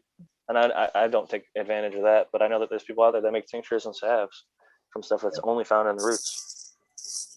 Well, don't they take that root and boil it in Thailand and make some kind of acid comes out of it, and it makes food taste it's another level better, right? I hadn't heard that. So but- there'll be a root extract. Well, there's Shango Los has a Shaping Fire episode called like root ball medicine, where he talks about they like grind it up into powders. And I have arthritis, as I mentioned earlier, and whenever I would break up my soil, I noticed when I handled the root balls, my hands didn't have as much pain. So I do think even just touching and interacting with like a thick root ball and breaking down the roots is beneficial for like your skin or your hands, Well, whatever it is. I don't know, the blood flow maybe. I don't know any details, but I know in Chinese medicine, which Endophytes, Jack. predates our medicine by a lot, they sell hemp and all this stuff. I don't know how they use it, which ways they use it, but they don't like sell it to smoke or even that kind of cannabis in the Chinese medicine herbal stores. But I know that it's one of the products that is part of their array of herbs and medicine that is all plant-based. So if you do got an overabundance in seeds, what do you guys think of doing like a malted seed thing, like instead of barley, but hemp seed or cannabis seed, For like a sprouted CT.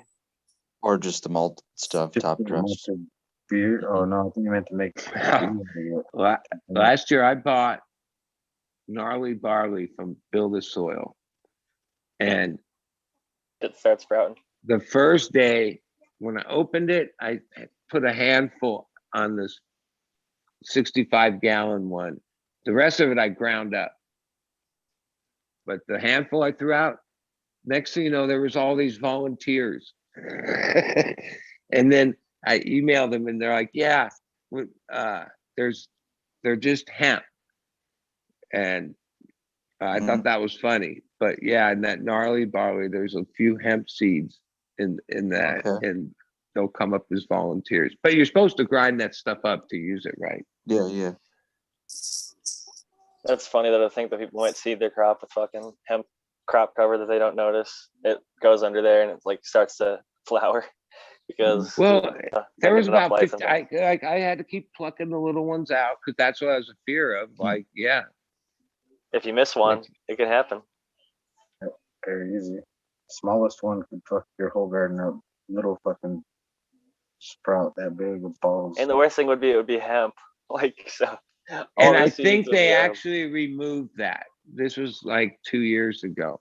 Because Yeah. that does. It was because it's an array of seeds in there, not Right. just barley. Yeah.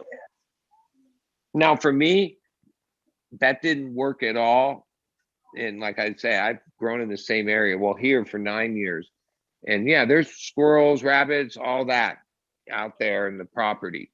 And yeah, they mind their own business. I mind mine. They never mess with my garden. When I put that stuff, even as a top dress ground up, oh, yep, they came, they ate it all. They were still coming back. Now this year, that's what I mean about some things might work really good, but for somebody else, it doesn't work due to Totally agree. like that attracted and Eagles, and that A like and B? yeah, if I Those look the use little white different eagle. things, they don't come around. You know what I mean? I was just gonna ask Stoney what he's smoking on. He looks like he's chilling over It's there. like a cigarette. What a do, Stony.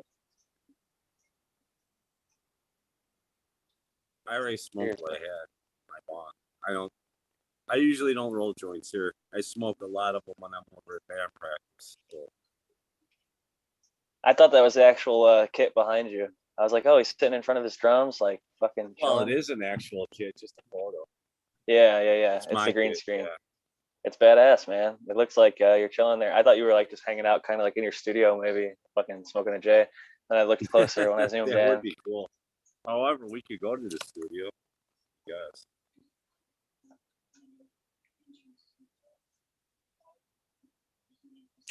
I can't believe it's already fucking 2:05. Shit, we've been partying. We missed the 420 totally, and just We partied. totally gapped out.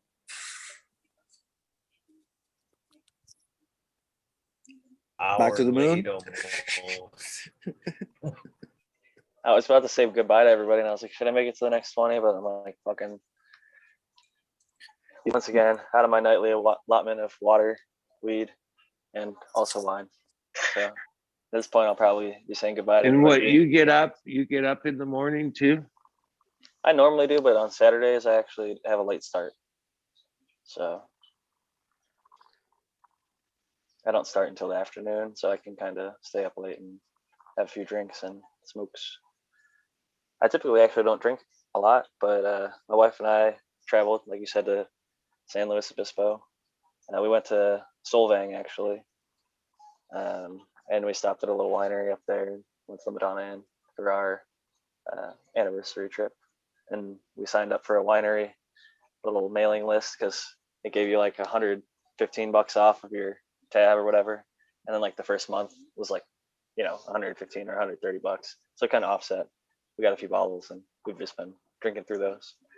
But with that said, Major, always good to see you. Greenfingers, buddy, it was great to talk to you a little bit tonight. I haven't got to chat with you for a while. And Yeah, Eagle, neighbor. SoCal, we gotta actually meet up sometime and fucking smoke down. Stony, Yeah. Red Pill, and SoCal. Fuck off, SoCal. Fuck you. Much love, everybody. Good Peace luck. out, Jack. Catch y'all in the next one. Cheers. Later, Jack.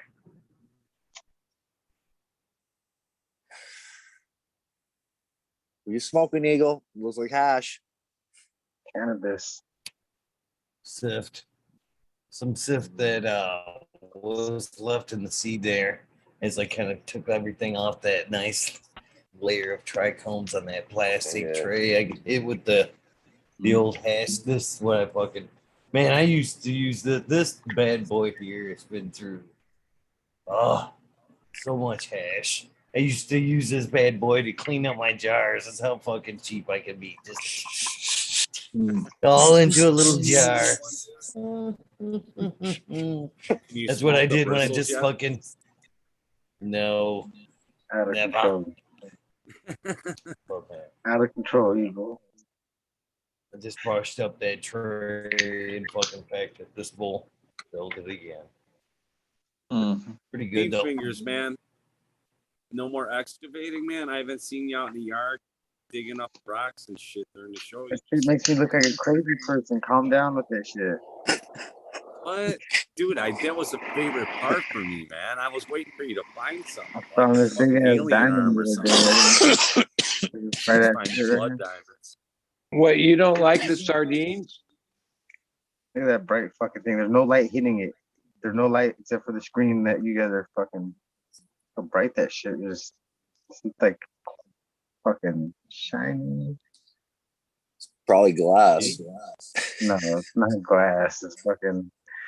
Get a hammer. Let's get a hammer and smash it. Smash it, man. Come on. If it's a diamond, it won't break. It'll I break got the hammer. sheets of this shit. Come I on, found get a sheets hammer. of it. Come on, man. Get a hammer. No, Let's they're smash from it. the ancient. They're from the ancient world. See, this is what I'm gonna sound like a crazy fucking person. They're from the Well, old who world. cares? They're It's from a probably won't church. break. No, they're from a Let's church. smash it. It's all part of a Dude. cross. Each one of Let's them. take a vote. Let's take a vote. Come on. Okay. Let's take a vote, Eagle. Another- Survey. All the weed little- nerds probably want him to smash it. One little cross arm that I found out there the other day. Just fucking. And then this really sharp one. It's awesome. I'll tell you what, Green Fingers, my take on crazy people these days is I'm starting to think that some of these fucking so-called crazy people actually know what the fucking truth is. I just gotta say, Green Fingers, the other day I checked Instagram and it popped up on my TV pretty big, and it was a close-up of a sardine sandwich you were having. And Yeah. when I first looked at it, I didn't read what it said, but it took my brain like more than a second to like recognize that I was looking at a close-up of a sardine. Yeah. That was a good fish. 27 grams of protein for fish. No, it's actually anchovies. Wait, what was I eating? I think it was a sardine with some Was it? Dijon, or I think it's I anchovies. commented it's a little salty for me, but I know some people like that stuff. Yeah, pretty good.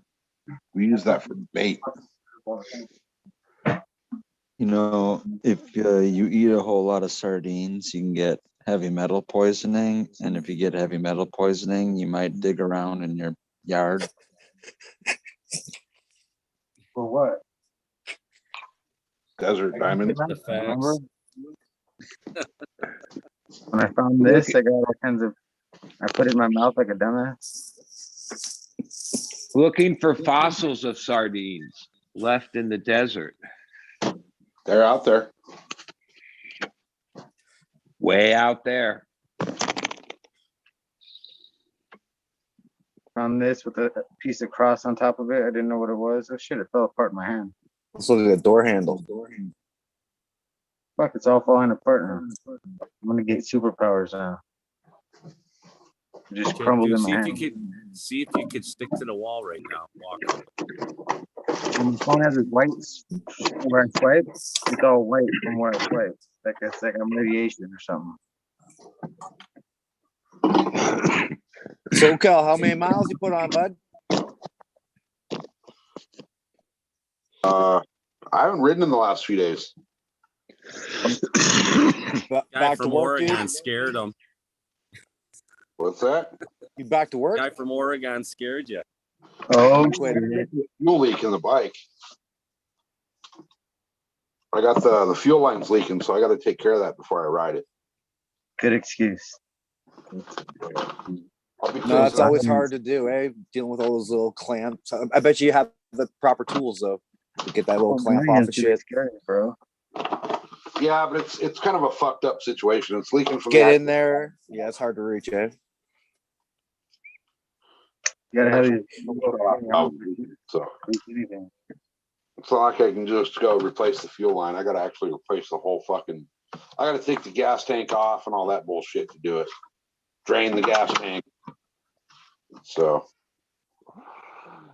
I didn't feel like doing that this week.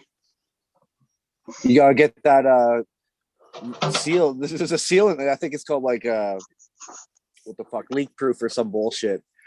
It seals everything, man. You just spray this shit on. It shows a guy like making a boat out of a screen door or some bullshit. Throw that on there, bud. Yeah, no. The Canadian fix, bud. Get her done. It's a $15 part, man. I'm just gonna buy a new part. That tape will fix it then. What the fuck? I mean, isn't Red, part of what you do what you is cooking, ride so Red? far out into the I'm desert cooking. that there's no one that's coming to help you if you break down in the Yeah, you get out there places where you fucking, if you break down or you crash or whatever, you're fucked if you're alone. Because nobody knows where you're at and there's no cell service. We need a GPS beacon thingy. So if you do get in that situation, you hit it, it goes to the GPS, hits the satellite, hits somebody, and lets them know that you're fucked. Yep. And then your bank account goes down to fucking negative numbers. well, and just the Well, at least you're beating, alive, bro. the beating that the bike takes in that Life ain't terrain. worth fucking $600, buddy. My life is worth more than that. So You're a piece of meat. Come on I'm now. priceless, You're bro. Fuck. 1645 Canadian. No, So that's like $5.99. 79 cents American. Oh, $5.99. You know, if you get picked up from Priceless, buddy. You're priceless. Priceless, bro. Priceless. Price for everything.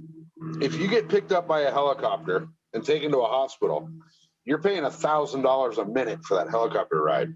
No, you jump out before you get to the hospital, though, so you're good. You find the nearest Yeah, swimming pool you can land in, and you fucking just take it. You just fucking fuck it. they're just gonna send you a bill.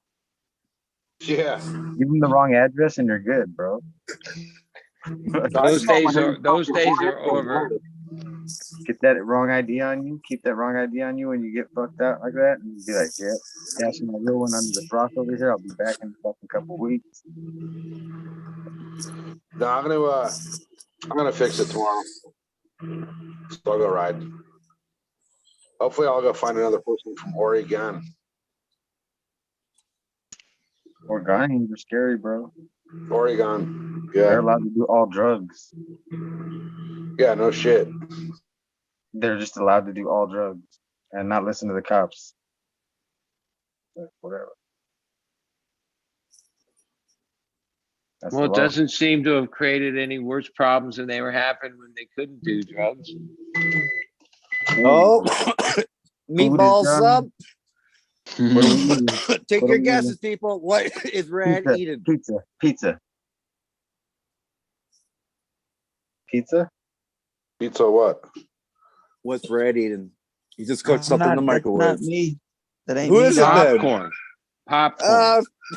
SoCal. That was Yeah, me. I got the munchies. Horse cock sandwich. No, dude, I'm fucking finishing up the last little bit of this burrito I had earlier. It was, Shit. Yeah, it was the sardine talk that did it, huh? yeah. I had a No, can I of sardines fucking- today. I ordered a burrito earlier from fucking Uber Eats, and it showed up. It was fucking like almost 4 pounds. It's supposed to be that heavy. There's a couple of those burrito places that, yeah, Roberto, I don't know which names, but they put the pounds in their burrito. Yeah. Yeah, it seems like that. Like it took fucking 3 tortillas to make this bitch. Cholesterol express, bro. Gonna clog your arteries. You're good. You're good. Maybe. Which one do you get? The carnitas or No, carne asada. it's good. Carnitas is just like straight heart attack. I love that shit. Yeah, I think that's what's clogging your fuel line. Right? The burrito. I know what's clogging my burrito. No, the fuel line is just a gasket inside the shutoff valve. So it's leaking like it's a 2-piece valve. So it's leaking like in the middle of the valve. But it's a $15 part, you know. So I'll just go buy a new one. Okay. Duct tape. Duct tape fixes all. I don't want. Well, he I don't could want my shit probably, he burning didn't down, say man. that it wasn't working, it was just leaking. So he could probably ride a little ways and just be leaking. Get covered in fuel. Right. Yeah. And I hit a fucking Those rock or balls will just something be and covered. it sparks and Somebody But- throw a cigarette at him. Somebody from Oregon. Flick a Well, like cigarette what at I him was and trying to walk away. say is like the whole purpose of your thing beyond riding is having the bike in tip top shape for that type of riding, which is like constantly wear and tearing on that bike. oh yeah. Put that on a trailer and have somebody drive you around while you're on the back of it, and then you'll get your hours in. You rode that shit. You're like, I rode that shit. No, I'm getting close. I'm getting real Mhm. close. Technically, it would work. Well, I mean, have you broke down miles away from anybody before? No. Well, that's an accomplishment. That'd be my biggest fear. Tire blowout. That's the biggest fear. The ass end starts Mhm. rocking back. that Whoa, lean you over slow a down, rabbit. it gets even worse. SoCal, that probably happened to you before, right? Back tire What? blowout. Black Yeah. tire. Yeah, I don't run inner tubes anymore though in the dirt. So I don't have to worry about that shit. All right. I run moose tubes, which are it's like a pool noodle that replaces your inner tube. I mean, I guess that'd be the best way to describe it. But it's equal to putting like 14 pounds of air in your tire. Which is enough for desert running, I guess, right? Yeah. Yeah, that's plenty. That's way almost too much.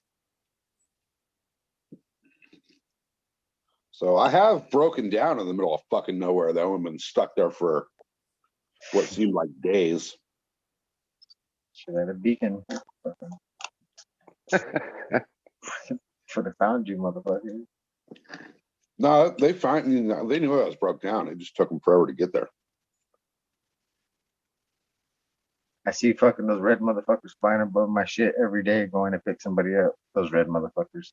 The red helicopters to go pick somebody up, go save their ass. Every day. Maybe 3 Yep. times a day. I'm like, damn, another motherfucker needs to go get Red rescued. helicopters are better than black helicopters. That's what I always say. No, the black ones come right after it. And they fly in the opposite direction. I'm like, fuck, coming for them. Me and my 10 dogs are going down for some shit we didn't do. Fuck. Fuck, man. I thought you had 13 dogs. Cheers, everybody. Fuck. You're not supposed to tell everybody. Cheers. Trying to keep it fucking hidden. Cheers. Man, it is so fucking You nice can't keep outside that right hidden. now. I can't believe it's gonna be fucking tomorrow. It's gonna be like 34. It's like 60, 62 degrees right now outside.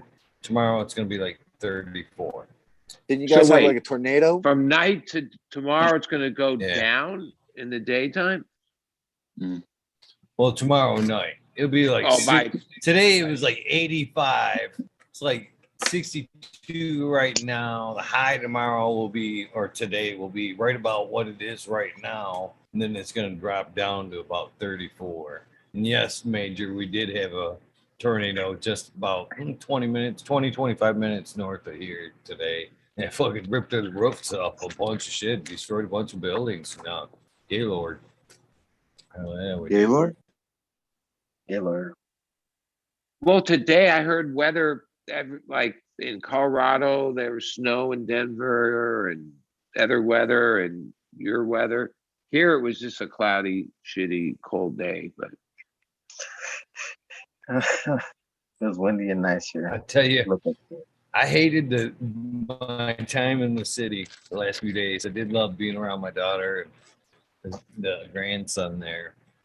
But man, I actually did. I was like, as soon as I drove through Flint there, I was like, man, there's nothing here that I missed at all. But there's one thing I thought was fucking kind of nice. One luxury that you sure don't get here in the fucking sticks is you can fucking DoorDash food practically any time of fucking night. Anywhere there in Flint. There's somebody there willing to bring you some food at any time of night. I don't know, man. Buying food, I'm always disappointed now. It's just always, you expect maybe a 7 out of 10. Like, come on, give me something decent. No, But no. you're a pretty hard guy to please. well, here's the thing, like with most like corporate or food, it's maybe not the worst if it's served hot right there. Because I don't do DoorDash or anything. I can't imagine even the half hour it takes to get you some of that stuff just not like holding up. Like, you know what I mean? Mm-hmm. Hamburger buns, forget about it. French fries, soggy. Yeah, I like see, that that's what I like. But in the end, like, yeah, if you get it hot, it's not the end of the world right there. Even though it's shit food, whatever, it's average food. But yeah, a lot of that shit, I can't imagine. A half hour later, the guy's finally at your door. After he's picked at it. Now maybe Chinese, or I don't know, the same old ones that were to-go food. But now it seems like me and McDonald's. Greenfingers would be picking at your food. We nerds. Yeah, fuck yeah. Why is there only four fingers here, man? It's supposed to be like a 12-pack. I don't know, dude. I just deliver. Give him the love face right away. Be like, I'm sorry, dude. Want a dick bite? Bring a pizza with one piece missing. It's like, fuck. Should have had the Yeah, but like now when I've gone into restaurants, they have like a whole counter and like a whole operation just for that DoorDash or that kind of food thing. It seems it's like a sector now. Yeah, it's a special sector. They get their food faster, hotter, better. So do you think there's somebody out there that just shows up smelling like weed on purpose? Be like, here's your food. Yeah, I smell good. I have to have a little extra if you're interested. I used to smell it when I would help my friends. You always make them open the bag. Oh, it's right here. Oh, sorry, that shouldn't be there. But would you like that? I got my friend fired from, like, we got lost because she got so high when I was smoking in her car and she couldn't find the place to deliver, and she was like super late, and it was in a country club, so we were lost in a country club for like 20 minutes. Fucking awesome. Yeah. I'm sure that's a thing. I'm sure that's a thing, especially in legal states, because from what I've experienced from the DoorDash, that you can like contact the driver. You know what I mean? once the order is placed, you can, contact the driver. I'm sure at some point you can be like, can you just swing by that dispensary on your way? And Well, you were making me On a think. new I'm job, thinking Eagle, thank you. the other way around, where around here it's very competitive with the delivery. So one of them could set themselves apart by like saying, yeah, you can order the weed and our driver also pick up food from anywhere, like just like DoorDash, and you can handle it all at once. Yeah. I said, my guy, bring me a lighter. I was like, you bring me a lighter, I'm all out of papers too. Can you bring me some papers? I'd be like, yeah. that sounds like an appetizer. You get your appetizer in a meal, your cannabis in a meal. Well, I'm right I mean, on the borderline of like where DoorDash won't deliver. Like they won't deliver to the end of my street. So I'm at the point where it's like, if they're gonna fucking drive all the way the fuck out here to make a delivery, I'm gonna tip the guy with a nice big fat fucking joint. They want Up here we have dial a bottle.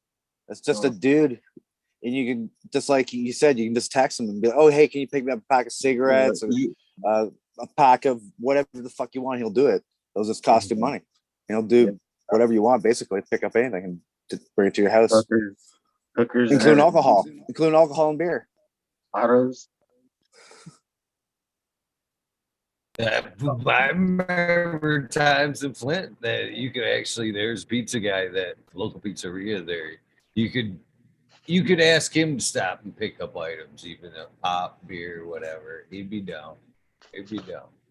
Oh, you can go on like DoorDash and Uber and all that shit now, and you can order from like 7-Eleven. Yeah. That was long before DoorDash. Long before DoorDash. Yeah.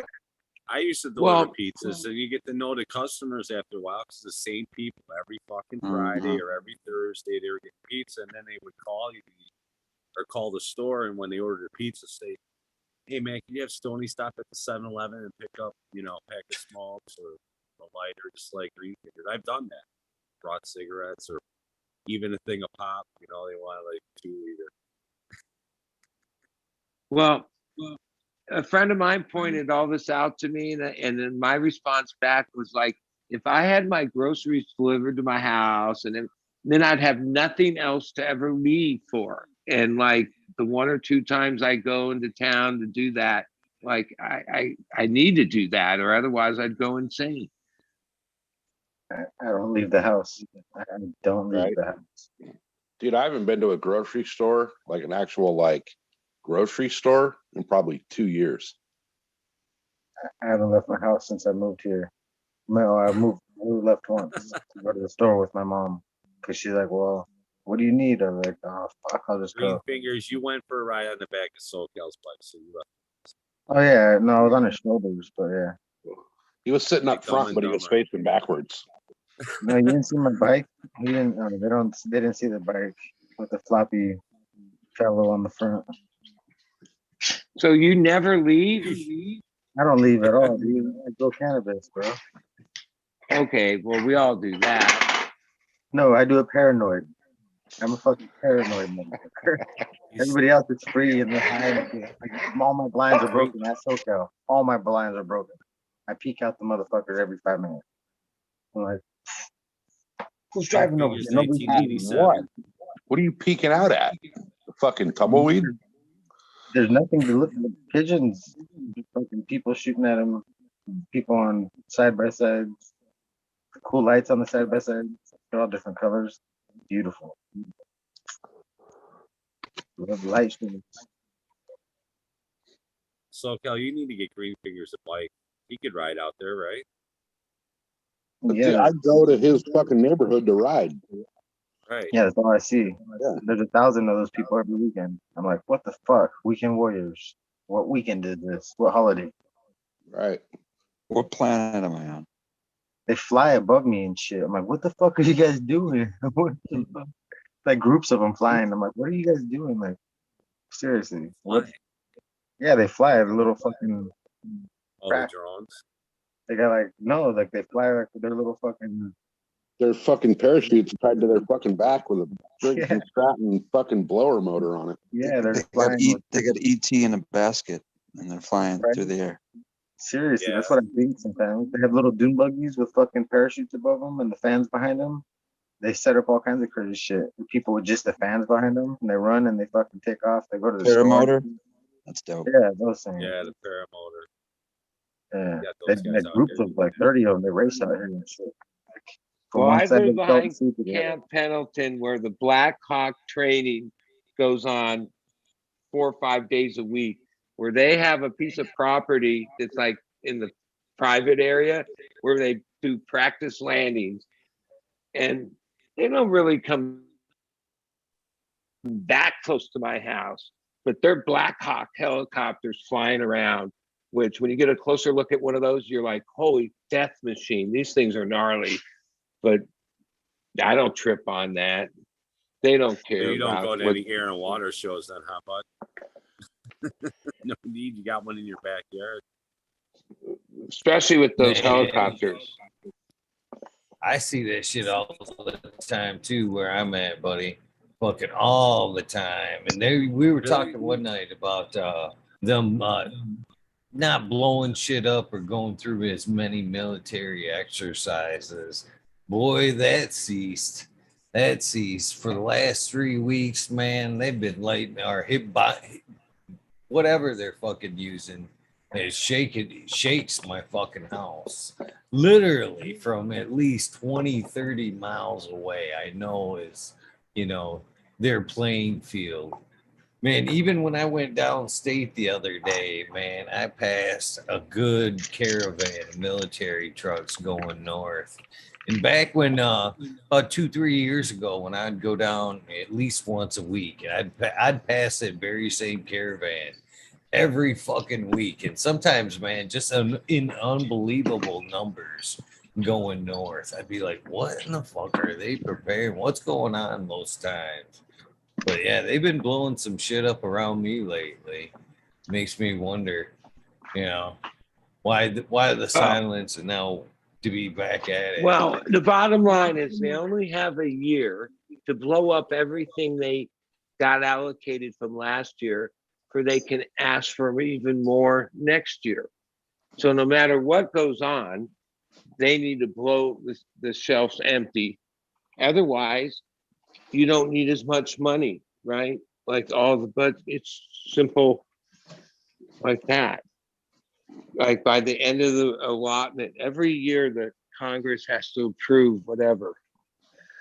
It's all on like how much they need for next year, right? Well, if you saved a bunch from last year, you wouldn't need as much for next year.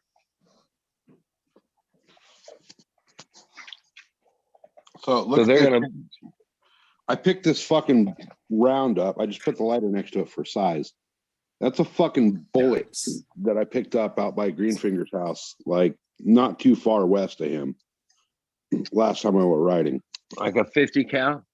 No, because here's a 50 cal case. That's the casing off a 50 cal. So whatever the fuck that thing is fucking massive. We got howitzers, 150 mil bullet. Yeah, this thing probably weighs a pound also. From the old world, bro. No, it's from the fucking bombing range right out there. Shh, you're supposed to make it sound like you found some cool ass shit, man. Come on. I did. I found fucking bullets and fucking No, like missiles and all kinds of it shit. costs $1 billion and shit, not some fucking $5 throwaway trinket. God damn it. Make it sound more expensive. Dude, Well, I think like over here, somebody told me that there's the range where they shoot the 50 cal, and it always sounds like it's like training. Like in my mind, the way I hear it, it's like somebody gets in there and gets, and then the next guy, the next guy. But supposedly these bullets that you just hear like tens of thousands of them are like $3.50 each is what they pay for them. But I guess they have to practice. I get it. Yeah, they can't just do that in the simulator. But Well, Nope. Way different. I was #1 in the world shooting simulator, shooting champion. Nintendo doesn't count, bro. on my phone, Anderson. Come on. Now the problem I have in my lifetime, which is like, as this a kid Vietnam, but I'm not so sure. I mean, I'm rah. I love America, but like, have we won anything? Is the military actually had a success, or like, has it accomplished anything, or has it just been all Iraqs and Afghanistan, Vietnam? I mean, what the fuck? So the greatest military, all this, boom. But when like rubber meets the road, fuck. What the fuck? It's so big that it can't accomplish nothing. That's what you said.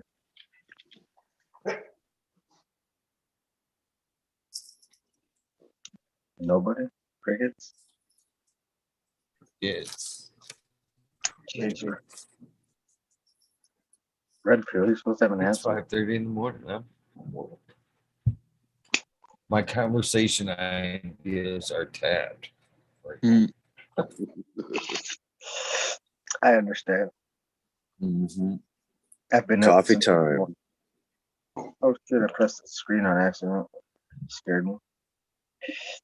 Bedtime. I'm fucking pressing fucking shit with my knuckles when I'm trying to hit the ball. What the fuck? Go way too close to the screen.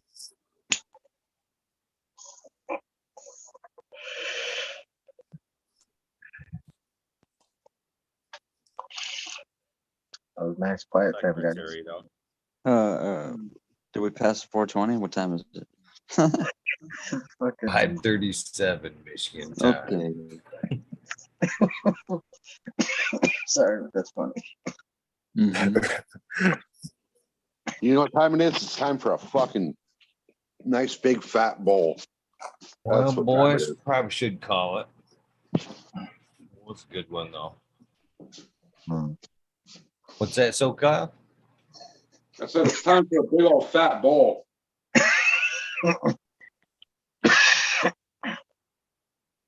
Just eat a bowl of cereal or smoke a bowl of weed. Whoa. Both.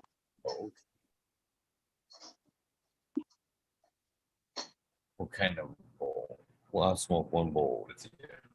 So, Mhm. Mr. Better. Sokia. So I was meaning to ask, I didn't hear you say, so the grandchild, everything was great. I saw the picture, but the whole hospital experience, everything was smooth, no dramas and in and out. It was not as in and out, you know. It was yeah, she actually lost quite a bit of blood, which was kind of scary after the point. I didn't talk about that a little bit before, but she actually got pregnant while she had an IUD, and they didn't want to take it out or mess with it while she was pregnant. And during the process there of birth, man, it was a little scary during the removal and all that. She definitely, like I said, 3 liters of blood, quite a bit. Oh shit. Should be rushed to triage after the fact. And no, she's been let out. She got let out today, but little Chase had to stay for another day or two because he's got a little bit of jaundice spread, was normal. Yeah, But she was terrified about that. You know, it's hard for a hell yeah. new mom to leave that baby. So I was wishing I was downstate with her today. It's tough, man, being a dad and not being there for shit like that, man. But for Well, the I'll most put part, my yes, good energy healthy. and thoughts toward it. I don't pray a lot, but I'll put energy toward it. Appreciate that, buddy. Appreciate that. But all in all, man, what an experience, man. Very reinvigorating. I am very much looking forward to hanging out, sharing a lot of fun memories with Chase. That's for sure. Oh, yeah. When do you buy him his first drum set? He doesn't have to. I'm sending it to him. It's on its way. Oh yeah. At least some sticks are. You know, Eagle, the best thing about being a grandpa is you can go hang out with the kid all day long. And then when it's time to go home to mom and dad, you can feed him up with fucking pixie sticks and Red Bull and send him on his way. No. Yeah, you see him doing something that makes a lot of noise that needs batteries. SoCal. SoCal. You forgot the magic markers too. Right. Yeah, the toys that need batteries are the best because the parents can take the batteries away when they need them. It's like, I'm taking Make those sure batteries they're out. D's. Make sure they're D batteries Like, too. I can't find any. Sorry, kid. Your toy's never going to be loud again because I can't find those Dude. batteries. We got some of these things that was like a bouncy thing, but it had all kinds of shit on it that would light up. Yeah, it was like 18D batteries, man.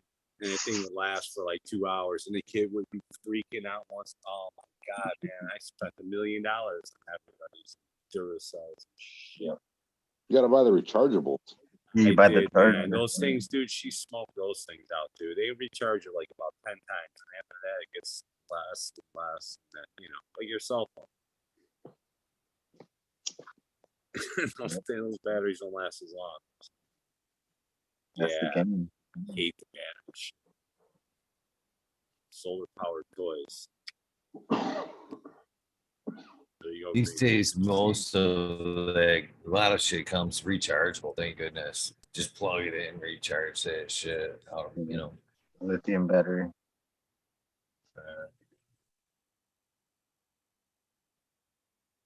You know, I'm becoming a thinking fan about of solar shit lately for the rechargeability. I wouldn't do my whole house.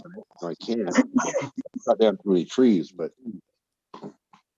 I got some solar lights for the driveway, like solar fucking rope lights to line the whole fucking driveway. Right out of the box, dude. Those things have been going for like 7 hours with no charge on them. Which one did you get? I don't know, just some pieces of shit on Amazon. Oh, not the one on fucking TV or the one I seen on TV where it's like the corner light or whatever. Street No. light. Octilight. That street light No. one's badass, dude. It's fucking, they got 4 different models. They got one with 2 solar panels that last like 4 hours, one with like 6 that lasts 6 hours, one with 8 that lasts 8 hours. Fucking hard. Yeah, that's what I use basically. It's Yeah. 17 watt LEDs, what it says it is. And Oh, these ones are fucking 1,000 watts and fucking above. Fucking 15,000 and fucking higher. It's well, fucking then you need a lot of solar to power yeah, that. these ones got big old fucking solar thing. Like the solar goes across like maybe 2 feet to 3 feet on some of them. So yeah, like you would need a lot. pretty badass. They work pretty Well, good. and you need to store it too. That's where it's like, Yeah. Yeah, these batteries, they're pretty badass. These fucking things, you should look them up on YouTube. Like, that's why I looked them up when I was on the homestead. They were the best things for the homestead. Then I moved away before I needed to buy them. Like, yeah, they're badass. Some pretty crazy battery technology out there. Lighthouses, they're powered with nuclear batteries, and they got a 2.5-year lifetime. Yeah. Nice. Mm-hmm. what happens after 2.5 years? It's no trash. No, yeah, you got to get a new battery. Oh, just the battery. It runs off a half-life, so it's a decaying element. Well, So that's even if you had a lithium or whatever the standard, yeah, it would work really good at the first months, and then over years, it would lose its. Mm-hmm. So 2.5 years would probably be when that thing was dying. You need to replace it to keep it efficient at that level. But what do they call that? didn't even Planned see the fucking obsolescent or whatever. major fallout. Whether they have technology to do better, well, it's not economically better for them. So why, even what we were just talking about, where everything is plugged in or USB charged, or Energizer Duracell must hate that. That means less battery sales, right? unless they make the little bags, the little bags that they put inside of everything, the little battery charger, like the batteries. They're just little bags. That's all the batteries are inside of everything. Take them apart, and they're just like a little, either one cell or like a bag full of lithium. It's pretty crazy. They explode pretty crazy too.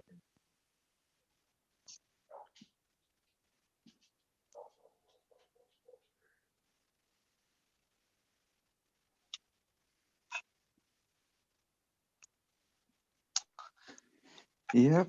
Said about in the chat's talking about hemp batteries. Is that even a fucking thing? I've never even heard of a hemp battery. Well, it's the graphene. They derive it from graphene. I don't know. I'm thinking though this solar could actually be kind of cool for the greenhouse though, for the wintertime. Yeah. You guys You get know, a lot of sun, so we get a lot of sun, so I could extend my growing season in the winter by, shit, double. Oh, for sure. There's, yeah, maybe not with 1,000 watters, but with things a little No, less let's wattage. Yeah, just supplemental, Yeah. No, I've seen DIYs on solar stuff for gardening, running pumps, and basically solar with depending on how much power you need, how much battery backup, it's pretty straightforward and seems it works. Yeah, I mean, if you Doesn't think take, about it, like, in the dead of January out here, all you need is like 3 hours of extra light and you're good. yeah. And what's gotten better is you don't need the hugest amount of solar panel size. Like that's gotten more efficient. It just has to be pointed the right way. That's the one thing I saw when I was watching YouTubes about that. The direction. Yep. I'll tell you what, that's pretty cool, renewable energy. Well, it's not a good thing that we have the source that it's derived from, but the way the world works, we'll never have a shortage of it. It's biodiesel, but it's biodiesel made from plastic trash. And it's literally it's distillation. I can't help myself, distillation. But anyways, you take crinkable or, like a clear plastic that you can crinkle. All that, once you burn it and distill it, gets refined down to biodiesel, or basically the same thing it was synthesized from to begin with. And there's no shortage of plastic trash, and you almost get a 100% return on it, like 2 kilos, or basically I think it's 8 pounds, something about that. 8 pound, it's basically a gallon. You get almost 100% return, because a gallon of fuel weighs about 7 pounds. So as long as you got trash, you got fuel, and that fuel, powers generators. And that's Well, not as long new as you got fancy humans, technology. you got trash. Right. It's not new fancy Plastic. technology, but the source for the energy is endless, basically, plastic contains oil. and it gets rid of trash too. And you'll run out of energy. Right. It's basically what I would call the closest thing to real continuous energy or perpetual energy, because in all those inputs, there's always a net negative. You're always losing more energy than you're getting out of the machine. But with this, like I said, as long as we got plastic trash, we always can reconvert it, or turn it right back into the petroleum that we created it from in the first place.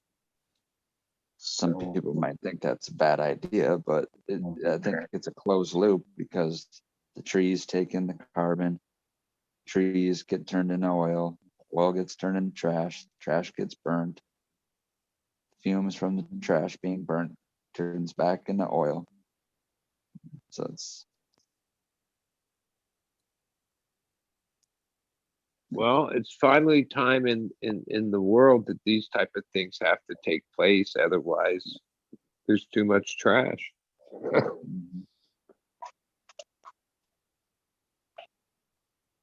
oh, and it's one of those things though that you don't really see done because they can't make money off of it. Obviously, you can't Yeah, profit it's on the something. number one thing I was gonna say. Yeah. There's no money in it, so Well, you Well- said you were going to make diesel, biodiesel. Well, that would make 1% less diesel they would sell. They're not into giving up even a tenth of 1%.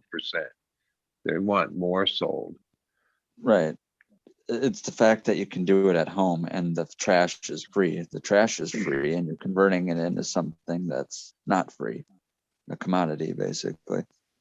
yeah, Okay, they need to but build yeah, another palm tree in Saudi Arabia. Red Pill, have you ever heard of the Pacific Garbage Island? Yeah, that's not real. Thank you. Right. And the earth is flat. Here's the thing. Here's the thing. If the money was there to do that, all the tree huggers would be out there fucking collecting that island to do it. Yeah, but it's not out there. Yeah, it doesn't exist. Or a flat earth. Yeah. And last week the richest company in the world is now Saudi Arabia, Amoco or whatever. They passed Apple, they passed everybody, sort of because of the price, but that makes them very powerful.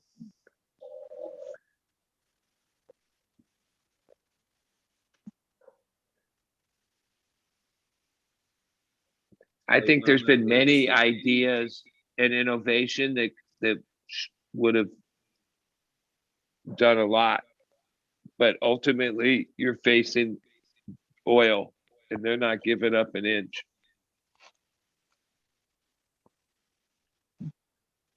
Remember some guy invented a car that could run on water and somehow he disappeared, or there's stories in the past where there's people that were inventors that somehow like had weird endings to their life and stuff. Yeah, they That got might- suicided. Yeah, the report guys with the hydrogen cars.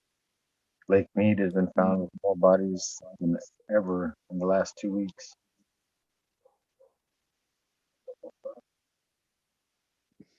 Well, guys, it is fucking time to wrap it up. I definitely got to fall out. I got a little birthday today as well. It's like it's posted or pinned up there. It is Lexi's birthday. So hopefully we hang out and do something fun with her today. Can't believe I've got kids that old.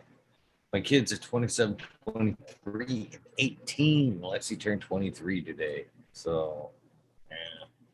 Can't believe Well, it they're all goes by adults. so That's fucking fast. like a huge success. Yeah, Mhm. definitely. On to the next Definitely. Very generation. proud of all of them too.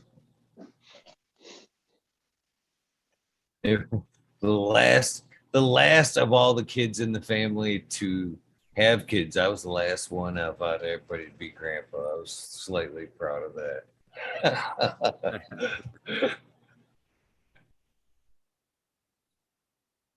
Well, you know what? I'm gonna be more sharp because I don't know. I'm sputtering out of control or out of fuel as we talk. No pun intended. But yeah. Oh God, I'm not good with farewells. Goodbye, everybody. I love you We'll guys. see you soon, Red Pill. Cheers, Red Pill. Later, Red Pill. Peace out, guys. And I'll follow Red Pill. It was great conversation tonight. We covered about 50 topics. Good to see you, bud. Hell yeah, it was definitely a good night. Thank you, buddy, for Yeah. popping in, brother. And have a great weekend, everyone.